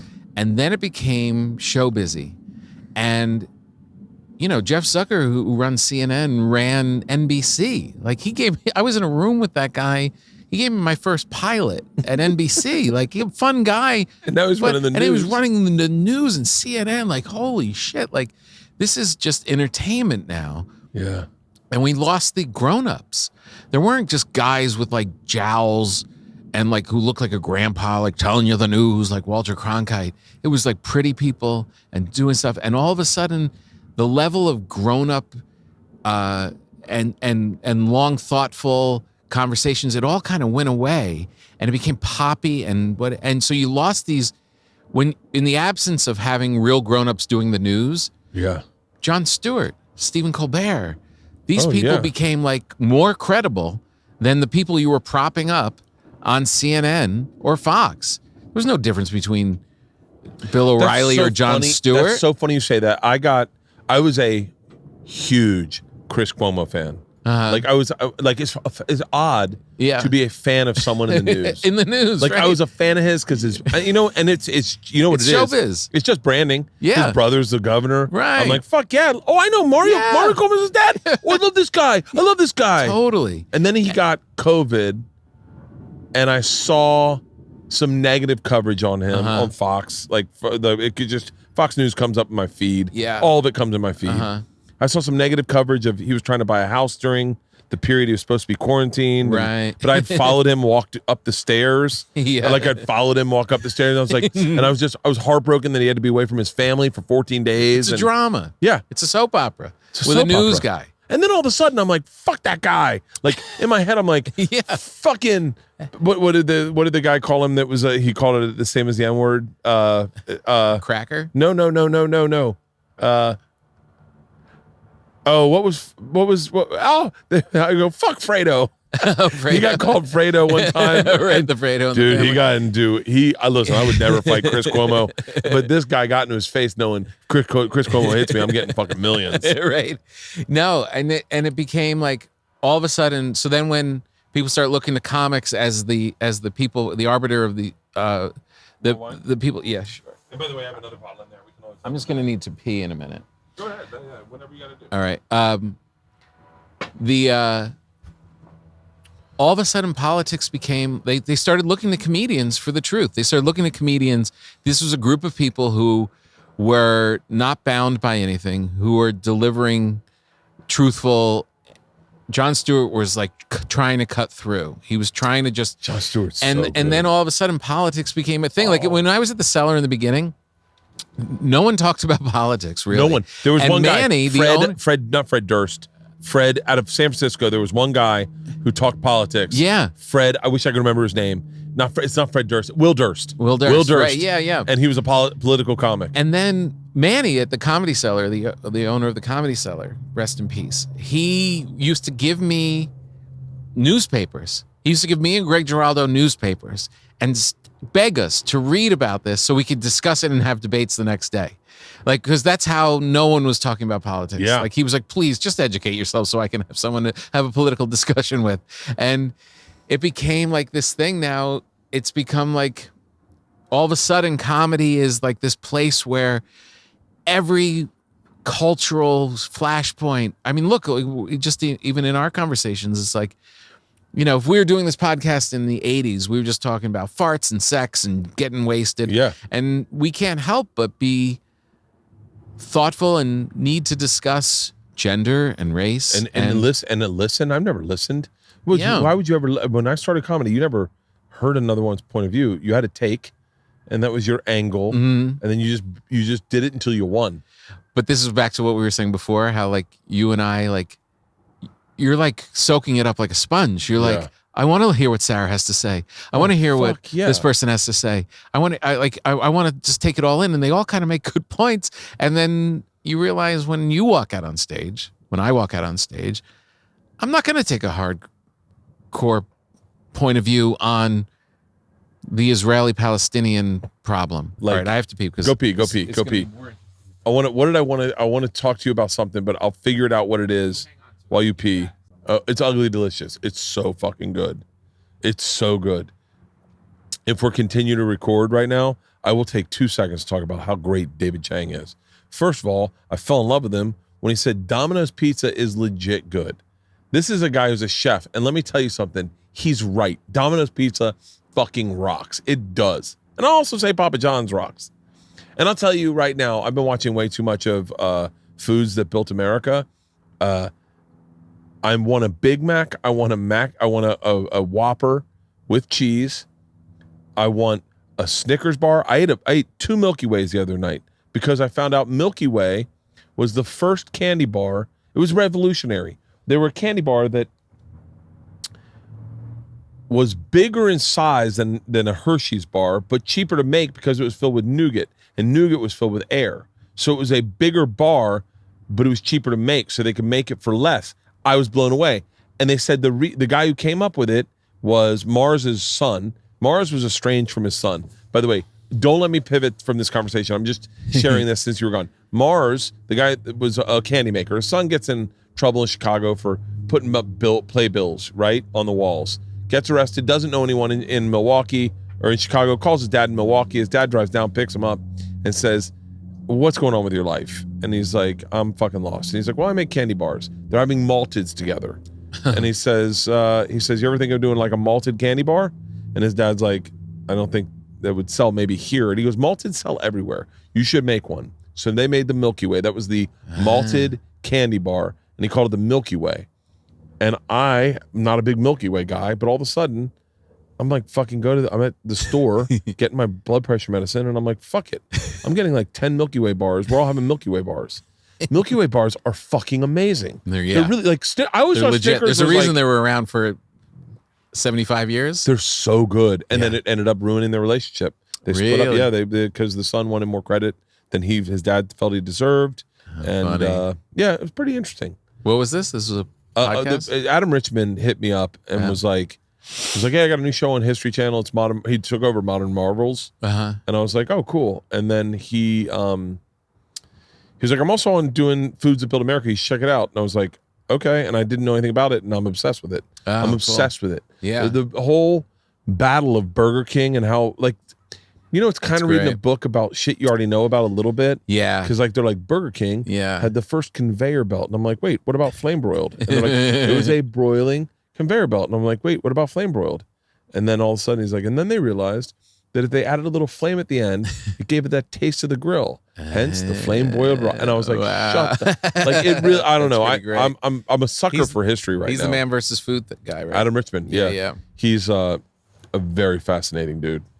Yeah. I've heard complicated stories about him. He is, I think he would admit he has had a complicated past. Yeah. But he is fascinating. I called him the other day and I said to Tom, which is true, he can recite any intro read from any Man versus Food he's ever done. No. I told Tom, pick a city. What? Tom said Columbus, Ohio, and he goes, I'm here in Columbus, Ohio, ready to take on and he did the whole read, beginning to end. Weird. And it's like, yeah, so he's slightly autistic? He doesn't rub me that way, like hanging out. Man, I don't. Just has he's like a very regular dude. Yeah. We were drinking one night in like New Mexico or Arizona or something, and we were. I don't even know if he was drinking. I know I was drinking. I'll just say I was drinking, and we were having dinner, and he said, "Yeah, do you remember your reads?" And I was like, kinda. Like I can do a few of them. I'm here in Cedar Point to do the Fearsome Foursome Challenge. And I can remember some of them, like bigger ones. I don't know. But like I couldn't do East Texas for you or Florida. You also have hours of comedy in your head. Yeah. And so he said I could pretty much do any of them. I said, bullshit. He's like, name a man. And I was a big Man versus Food guy. Yeah. So I named one and he was like, he just did it. And I was like, no. And then I got on the website and I was like looking at the shit they did. And I was like, all right. Fucking New Orleans. And he was like, oh, I'm here to tackle the 1,000 Oyster Challenge. And so you're like, fuck. Weird. That's so weird. Yeah, but some people are like that. They remember shit like that. And I think that hypothetically we've traveled so much and we've done so much with stand-up that all kind of looks alike. That I think we have a tendency to allow it to blend in a little more. Right. Yeah, maybe. Like I have to say, you breaking open this wine, I literally when I called you for my podcast, just to get on the phone, and you were like, dude, I was just trying to make the most perfect salmon. Remember? Yeah, and it was yeah. like, and I literally, it was like, when I called, it was like this kind of like moment. And I literally, before I came here, was thinking, should I stop and get a bottle of red wine? I should bring, it'd be so nice to sit and just drink wine when we do the podcast. And as soon as I walk in, you're uncorking a bottle of red wine. We're like in sync with this. Yeah. That's serendipity. And I bought 2 bottles. So I was like, God knows that if I have a couple glasses, I want one. I want one. One time, never mind. I got to stop. There's certain people that don't like you telling stories. Like I go, I'm going to get the tag party snitch, where it's like everything I do, I tell everyone about. But I go, if you don't want to do dirt, don't do dirt. Yeah. Like, if you like, what do you mean? Like if you like, listen, if we're going to snort coke, I'm not going to tell anyone about it. Right. But if we're going to smoke a joint, I may tell people we smoked a joint together. Right. Don't try to hide that shit. Don't do it if you don't want people to know about it. Like, but what was that? What were we talking about? I wanted to talk to you about something right when you were leaving to go to the bathroom. You were saying Chris Cuomo. They became fans of them. CNN. People weren't. People weren't. No, before Milky Way. No. It was people weren't political comics, and he'd give you a paper. Manny would give you a paper. Oh, when we all became political. There's something else It's there. it's. I just find it. I'm sure it'll come to me if we get back into it. But it's like, Can I ask you a question? sure, Did you watch the Patrice documentary? I did. I love Patrice. Yeah. Grew up with all those guys. And when you hear comedians talk about someone like Patrice who was just all about the truth and just talking about the truth. Yeah. And that's something that we all aspire to, being truthful and letting it out there. And I find you to be very truthful. You like the things that you tell about your family and stuff. It's like, yeah, like it's all out there. Do you ever think that, is there a line between, do you think that they're confusing telling the truth and being provocative? Ooh. You know what I mean? Because I would say you're super truthful. You may not put every single thing out there. You have to have some stuff in your life that I've got a handful of stories that I am not allowed to tell. right. I've got one that's so fucking amazing. Uh-huh. I've got a handful. I had one that was so amazing. When it happened, Isla said to me, "You can't tell this on stage." Right. And I went, "God damn it!" Uh-huh. I was like, "You can really sniff out the good ones." Right. Well, tell me, look, because there's like that thing where, and I think it's beyond just the truthfulness with Patrice. Like he was so. I'm Googling what provocative He was means. so great to. It means like Causing poking, an annoyance or angering or strong reaction, especially deliberately. trying to get a strong reaction deliberately. Okay, Yeah, okay. that's That's interesting. Yeah, because there's if like there's that part in the documentary where he tells women that men are just better. He's like, we're just better. Yeah. We're just better. And he just kind of like holds it and he's like, that's provocative. Yep. Right? That's provocative. He may believe that. He may not believe that. But I feel like when we discuss great comedians, and like I do believe that Patrice is one of the great ones, but I think the truth is only a part of it. I think it's the total package. It's his humanity. You see his love and his frailty. You see his confidence. Like there's a total package. Well, I think what is now I wouldn't say anything's missing for that. I think it's a great documentary. But what is super complex about Patrice in talking about Patrice just by himself is that he was a brilliant mind. I mean, the way his mind worked was so fucking brilliant. Yeah. But he also was a pretty broken dude also. Like he was just as like and it's maybe not shared enough, but like a lot of his takes where I think he was maybe trying to get to a bit. Like his great bits were that provocativeness where it would challenge you, but then it was met by brilliance. Right. Some of his takes were just like clearly this it sounds horrible to say, but clearly has an issue with women. Right. Where you're like, and I know Right. I obviously I knew him very well. Yeah. Very like I knew him much better than I know Kamal Bell. Right. And I witnessed him melt down on stage. He was also just like, that's the part of it that's missing is like, he's also just a human who like, you take someone like Patrice, put him on a pedestal as young comics do who didn't maybe know him. Right. And forget he could be really mean and nasty because he was in a bad mood, not because he was like trying to be brilliant in those moments. No. And sometimes he like, I've witnessed him say very like intensely mean stuff to people when I didn't think he needed to do it personally. And I would say that part, his lashing out, came from a fear and insecurity that he had about himself. Yeah. And I think that made him greater than his search for the truth, quote unquote, search for the truth. We saw, when you see Pryor, the reason that Pryor is great is that you see how frail he is. You see this little child in this grown man trying to like tackle these issues. And I think that was the great part of Patrice. I don't think it's necessarily him just trying to find, I think he was, I'm kind of finding it because I just watched it. I think it was him trying to be the truest version of himself, which was the insecure and the lashing out and the mean part and the childish part and the playful part. Like that was the brilliance. It wasn't so much the material. See here's what happens. I hope I don't anger people by saying this. Sometimes comedy fans aren't necessarily comedy fans. They're just broken dudes who haven't fallen in love. And they're drawn to comedy. They're drawn to voices. Mm-hmm. They're drawn to like, and I hate to use, hey Andrew, will you open that other bottle of wine? I hate to use like my friends as examples, but it would make it clearer, but I won't. But like they're drawn to certain comics that maybe have a misogynistic, somewhat racist, somewhat sexist, somewhat I'm not going to stop saying these words type attitude. And I'm not talking about who everyone think like I'm not trying to be bland, but sometimes comedy fans are just like these outlier individuals, often that are dudes, often that are whites, and not always. I've seen, so the other day I saw a black dude who didn't get comedy, but thought he was an expert in comedy because he's a quote unquote Bill Burr fan. No.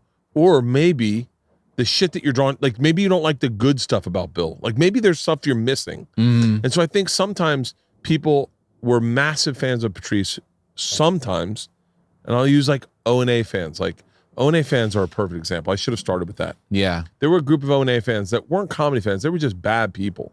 They were actually really bad people. They were laughing for the reasons, the wrong reasons. They wanted to see someone in a wheelchair fall down a flight of stairs. Right. That's what they wanted. They wanted to hear something like a racist comment. They wanted to hear someone be racist. Without hearing the irony and whatever the guys were trying to say. Say the N-word. Say the N-word. Yeah. And look, by the way, for the record, I was an O&A fan. So like I loved O&A. Yeah, I loved it. But there were times, and there was the nuance of Patrice and Louis arguing on the etymology of hate words is very different than someone saying the N-word. Like when you remember that bit they did? No, there was when you become that big, when you are provocative as a radio show and you become that big, not everybody is in it for the same reasons. There's definitely, but those are the ride or dies. Is those right? That's really a good point. Like, and I look, I'm well aware. I'm on a podcast with two very fucking edgy comics, Bill and Tom, and that they draw. I draw some of them too. I'm certain there are people. I know for a fact I have fans that are single. I don't mean to say single white dudes to like alienate that, but like I understand. I've been on O&A. I've done my buddy Cowhead show. I've done Elliot in the Morning. I've done radio shows enough. And Preston and Steve, where you will find those dudes that are a tad bit broken, haven't met love yet, and are angry at the world.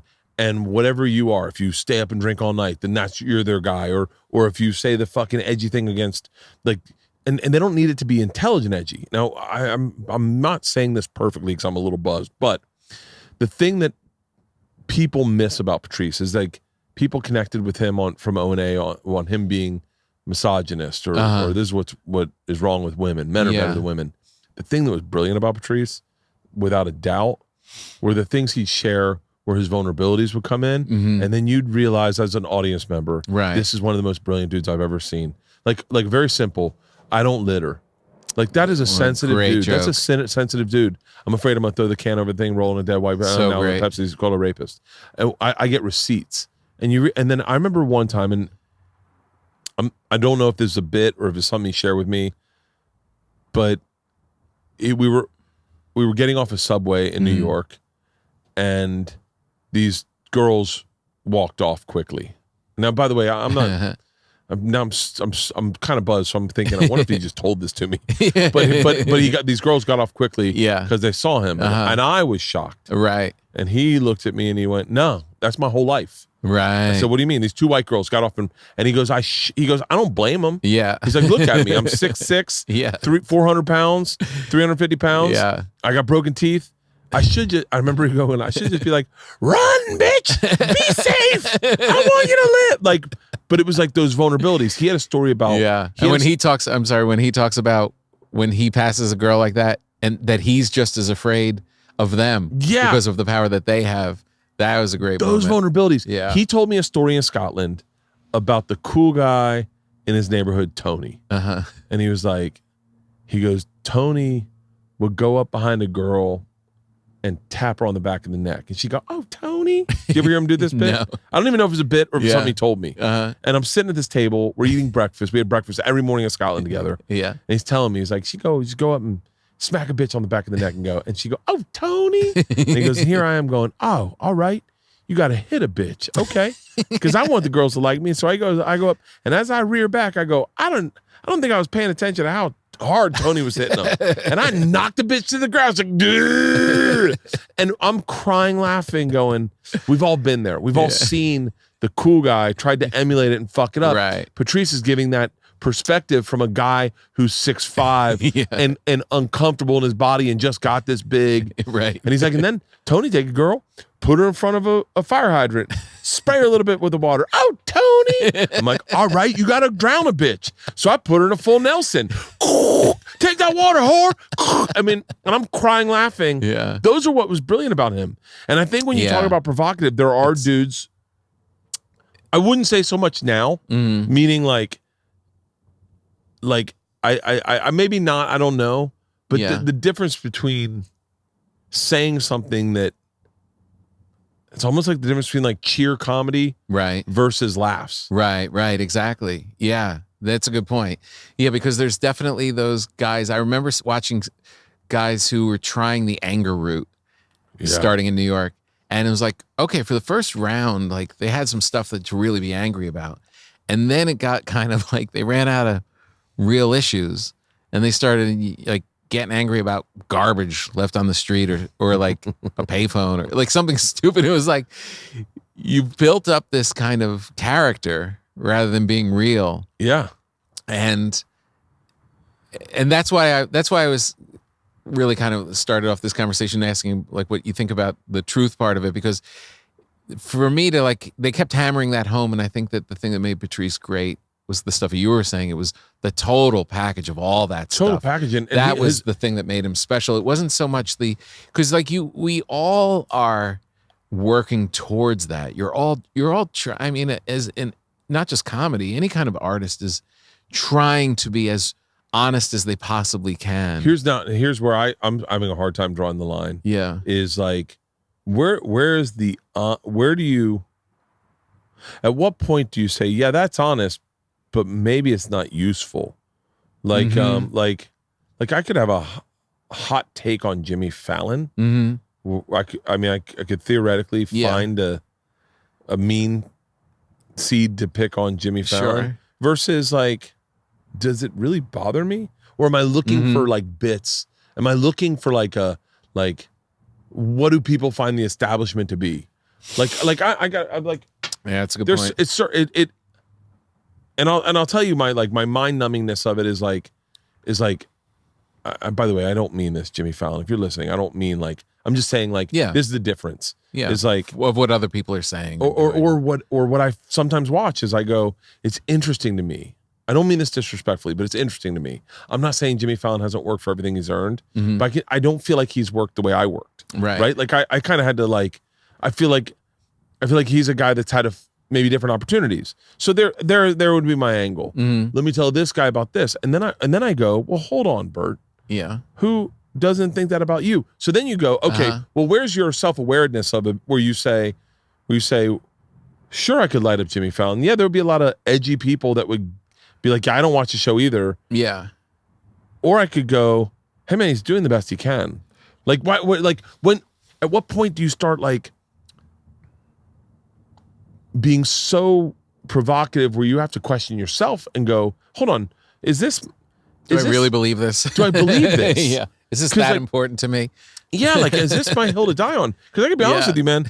Jimmy Fallon does a potato sack race or the thing with Tracy Moore. Like, he's made me laugh a lot. Yeah. But if you want to take an angle, you could. Right. Like, I've done it so much. And this is why I say this, and it's a great point, is I've done it so much with people I like, where I didn't even know I was doing it. But you just have a hot take, and then people jump on you, and they're like, yeah, fuck that person. And then you're like, I actually like that person. Like, right. I was just trying to be funny. But it is kind of there. You can see the allure to it, because if you go after somebody who everyone's going after, it's like you're part of the mob. You're part of the thing.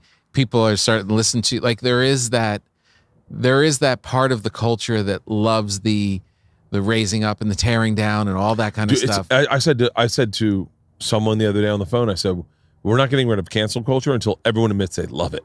Right. because everyone loves it. Right. It's a dopamine rush. Like today, I had fucking 9 people be the first one to text me, Tiger Woods got in a car accident. And I was Right. like, that's the same as my fucking Rolfer, who I barely speak to, texted me the day Kobe Bryant died to be the first one to text me. I was like, what is that? That thing of What is that dopamine rush of you going, I was the first. I told you. Yeah. Yeah.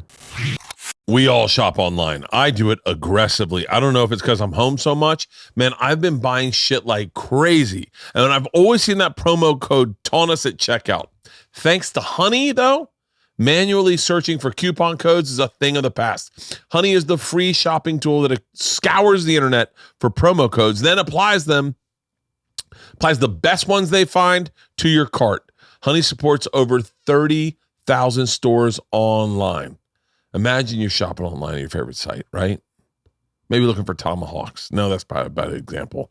That's what I'm looking for a lot lately is tomahawks. Anyway, you go to checkout, the Honey button drops down, and all you have to do is click apply coupons. Wait a few seconds, and as Honey searches for all the coupons it can find for that site, right? It then finds the working coupons. You'll watch that price drop. I mean, I'm talking drop.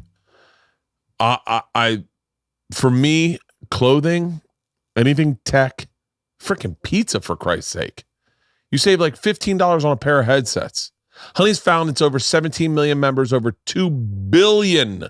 You heard that right. $2 billion in savings. If you don't already have Honey, you could straight up be missing out on free savings. It's literally free and installs in a matter of seconds.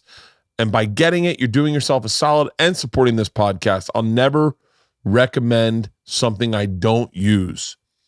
Get Honey for free at joinhoney.com/Bertcast. That's joinhoney.com/Bertcast.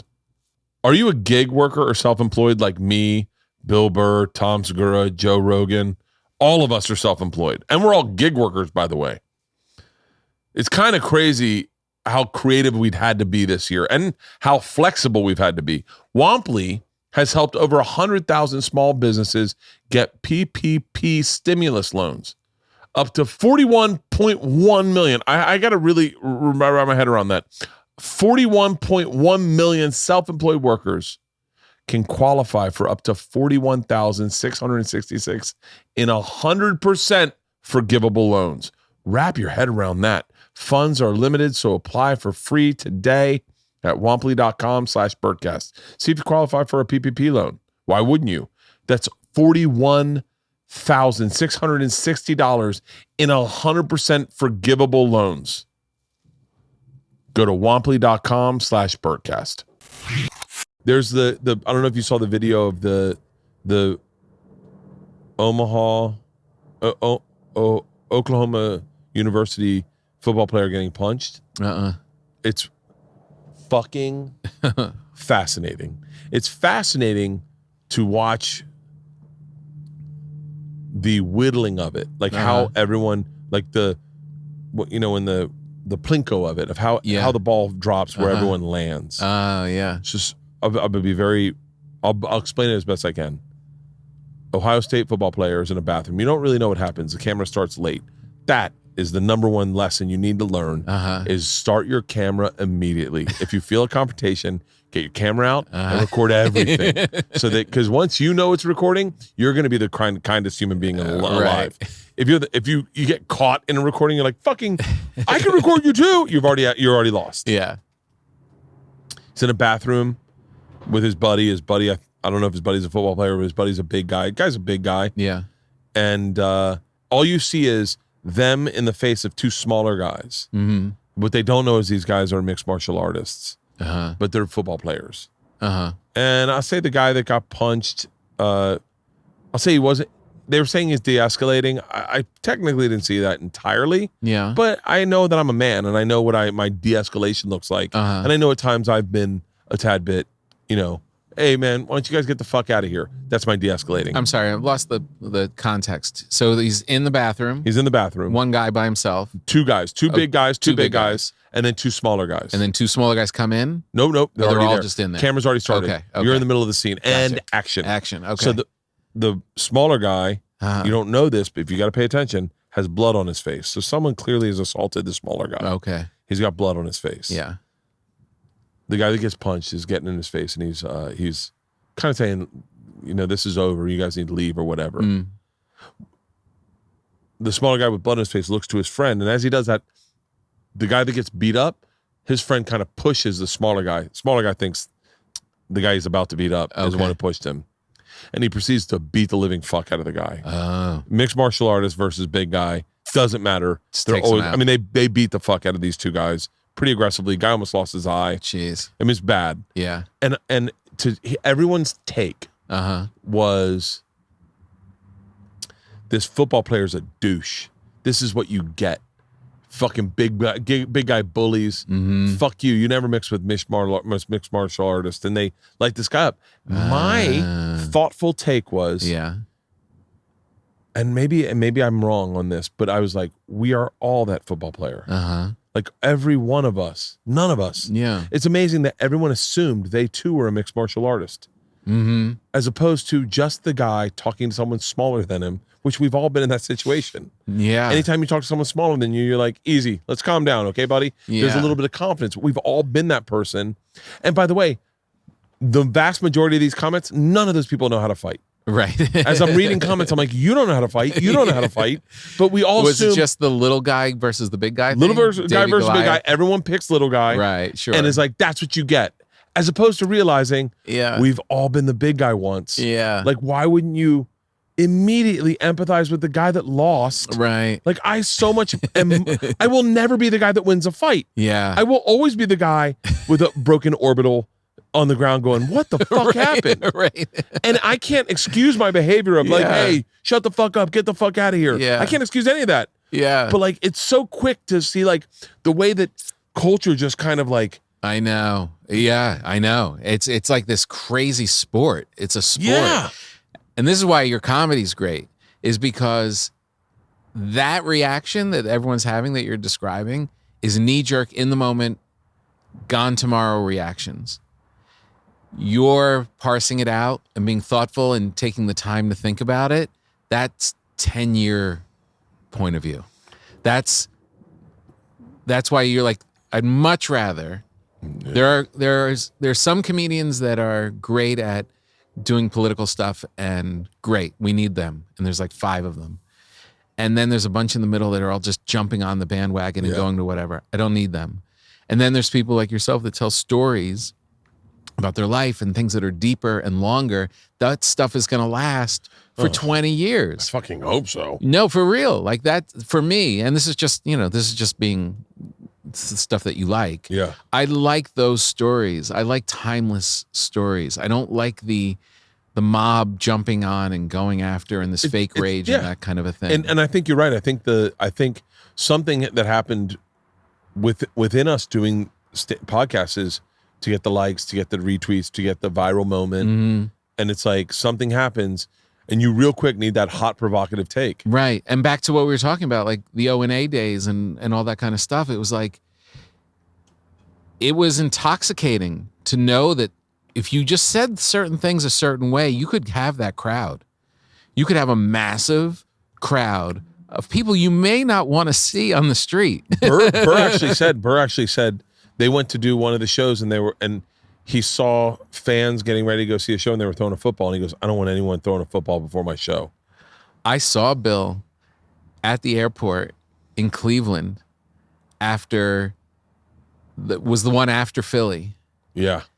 And I ran into Billy. He was sitting Sunday morning, sunglasses on, shaking his head, like realizing I might have, like, the people that turned up because of all of this controversy. It was intoxicating, of course, because it was big and it was a big moment. But I remember him literally thinking early morning Sunday on the flight home, like, I don't know if this is the lane I want to go down. Oh, no. Yeah.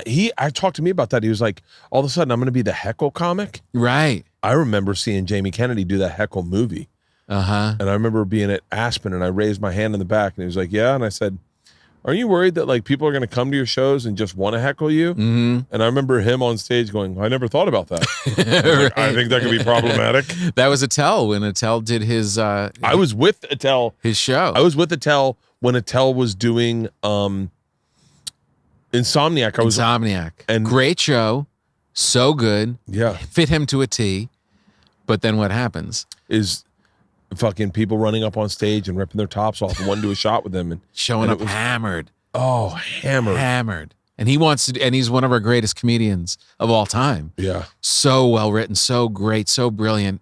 And now it's a keg party every time he steps up on stage. Can I tell you, I want to do a documentary about Attell like he's dead, but have him be alive. That's so funny. I'm like, Why? What brought that? Because everyone's got so many great Attell stories. Yeah. But people talk differently about when someone's dead. It's so funny. I want people to talk about him when he's alive, knowing he's going to hear it. Oh, that's like, great. It's amazing. Like Norton's comment in the Patrice documentary is my favorite.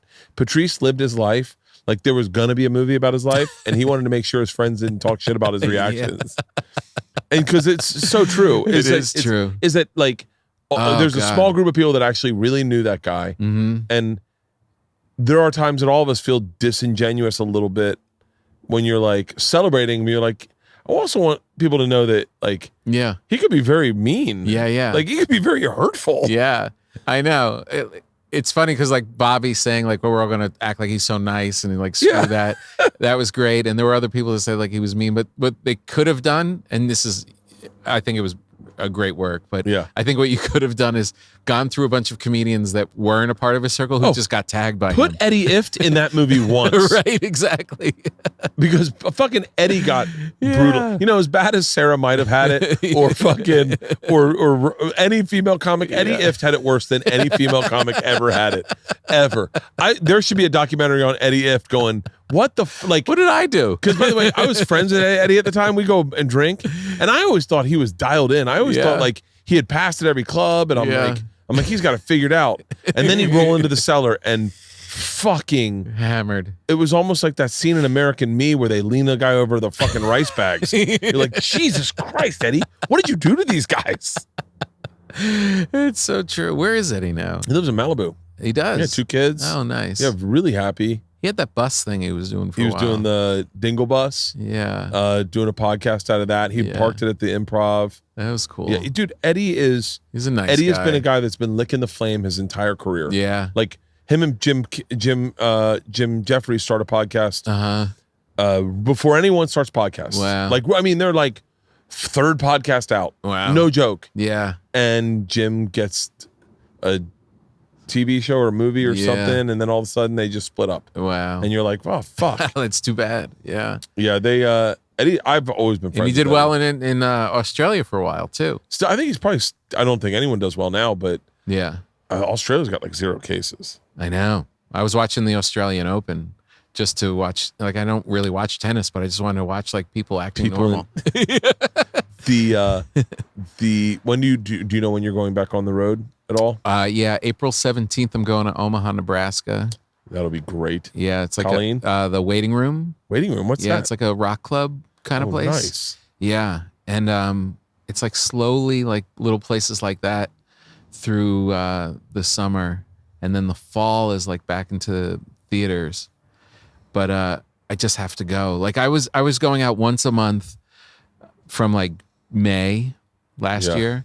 I would go, like, I did Wise Guys, I did Comedy Works, I did Hilarities. Yeah, all the ones that were doing it right. They were doing it right, and you knew them. Like, you could trust the owners, you know what I mean? Those were good phone calls. You get a call from Nikki Glazer, go, hey, how's Wise Guys? And you're like, they do it right. Right, exactly. And then there were some places that I didn't know, and I ended up canceling when the numbers weren't right.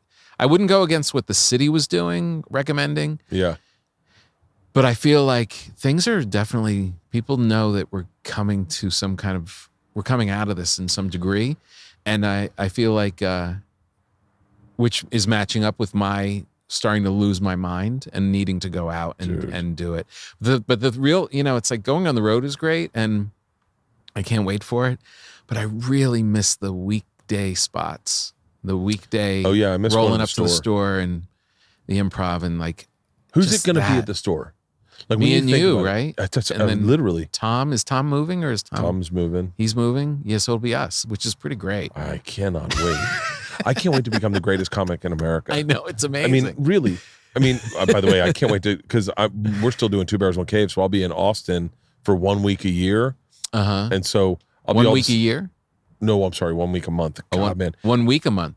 Yeah, 1 week a month. Wow. To do 2 Bears, 1 Cave, we got to do 4 episodes a month. Right. So I'll just go there. Right. Move into Tom's house. I'm getting a room in Tom's house. Are you really? I definitely am. He's buying his house. The house that he bought has a guest house, and I was like, "Do you want me to furnish it? Because that's for me." And then, if your mom wants to stay there, she can. But I want to be comfortable. I want my posters. I'll be there. I'll be there once a month, every month I'm going to be there in Austin 12 times. So I'm like, kind of like, wow, excited to go like see the rooms they're hitting and go fucking hop in a fucking truck with Joe, Tom, and whoever else is in town and just go do spots every night that you're in town. Yeah, that's pretty great. But I don't hate on where we are. Oh, I mean, it's still LA. I mean, I understand it, but to go do the Improv and Comedy Magic and go to the Ice House and you know what I mean? Like, I love it here. It's going to be a great, I think it's going to be great for all comics. Meaning, I think the spreading out of comedy, sure, and the spreading out of great comics. Like the great comics are leaving and going everywhere. Right. From New York to Miami to Nashville to Texas to like I think Ari's in Cuba. But like I don't know what club is that where Ari is? Who fucking knows where Ari is? I just saw I'm like, where's Ari? And then I saw him on Instagram like doing like kung fu moves against guys with pistols. But I think it's good for comedy because I think all of a sudden you'll have like a super hot scene out of Nashville. Mm-hmm. Like Nashville's gonna blow the fuck up. Yeah. And Austin's there's gonna be really great comedy everywhere. And then when you go to places like Miami, you can roll in on a Tuesday, do spots all week, and then go into your theater. That's what I really miss is just the night, just the roll in and trying stuff out. What jokes have you written lately? What premises have you written lately? Oh God! And I'll go through mine. All right, let me see what I got. These are. Hasn't been that many. I saw a guy that lives in my neighborhood. By the way, this is very specific. His license plate. He had a vanity license plate. It said UNSTBLE. And I said, unstable? And my wife's like, I think it's unstoppable. And I was like, it's unstable. Who fucking puts that on their license plate? Right. Let's be serious. I wrote, let's hope cancel culture doesn't dig too deep into the barnyard builders. These Civil War reenactors. Like you look at those guys that have the beards and like, oh hell, Paul. I know. Ain't nothing to dig a hole. You're like, I'm sure he's had some savory words over a few cocktails. Right.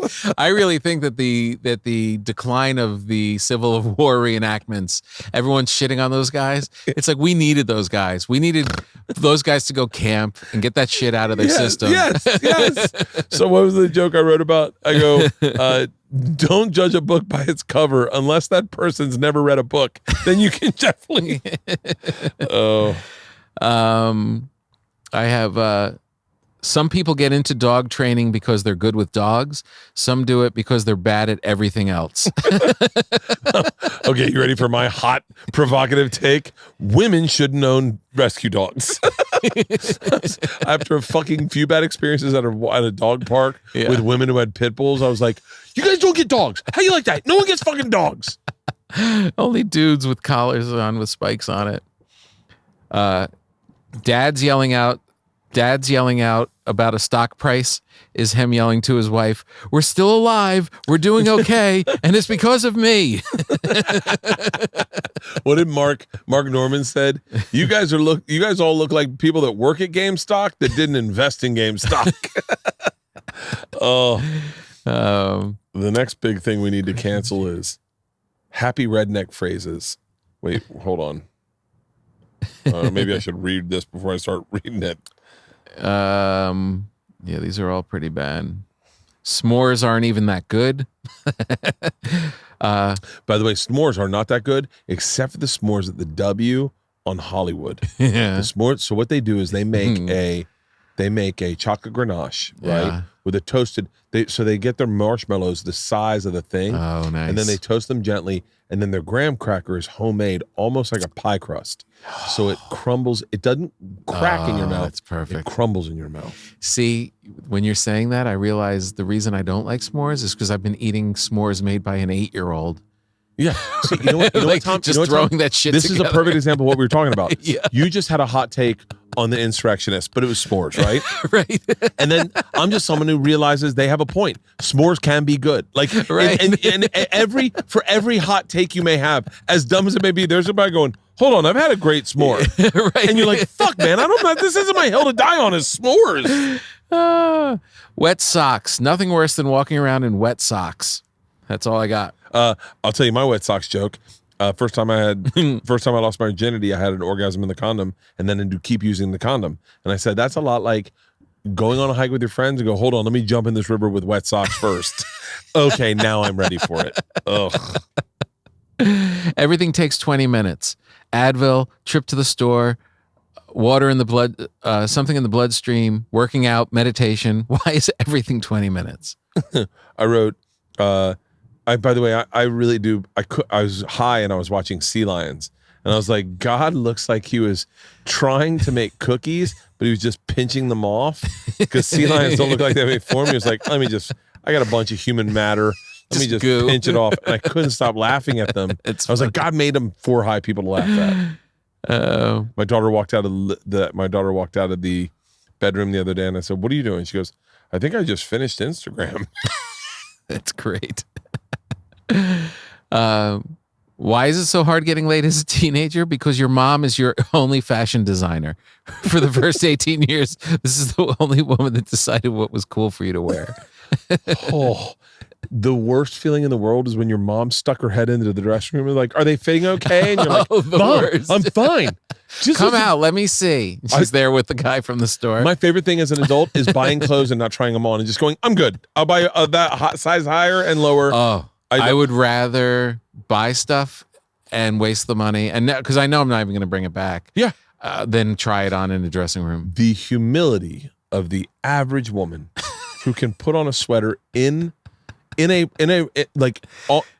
store Yeah. and then look at herself and go, what do you guys think? I go, where do you get that? Like, I'm sitting there going like, I'll just buy it. Just don't tell anyone that I think it looks cool. Don't look at me. Oh. Oh my God. So, let's see. I got an immigrant child for the day. That's a big chunk I'm working on. Immigrant child? I got an immigrant child. He was, by the way, this is the premise, and the premise is brilliant in itself, right? So there's this kid from Vietnam. It sounds aggressive. It is actually exactly what I said. This kid from Vietnam, his mom's got some money. She sends her kid over to America. He's like 10, 12. Sends her kid to America to experience America. And sends him obviously to a Vietnamese family. She's friends with a Vietnamese family. Our best friends are Vietnamese. And they have him. Now, the thing about Vietnamese people is that they're always Vietnamese. They're not right. There are very few Vietnamese families that are half Vietnamese. So they eat Vietnamese food. Right. They go to little Saigon or Chinatown. They buy Vietnamese shit. And so the kid's there he's here for like 1 week. So they have him for like 5 days. And on the fifth day, they're like, are you having a good time? Because he's not really talking much. Yeah. And he was like, I feel like I haven't really left Vietnam. And they're like, what? And they're like, yeah. He's like, I came to America and I haven't really done anything American. And they're like, let's call Bert. So they call me up and they're like, hey, can you show this kid a good time? Bro, I had never had more fun with a child, mine included. How old is 10 years old, 12 years old. Within the first day I had him. Yeah. I had him 2 days. One day was 4th of July, by the way. For 2 days, within having him an hour, he was wanted to throw up because we had eaten so much food.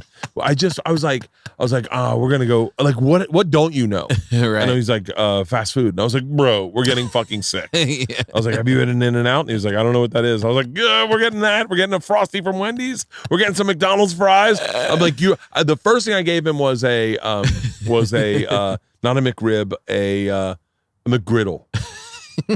The look on this child's face, who had never experienced the overindulgence of America, where he bit into it and he goes, is that syrup?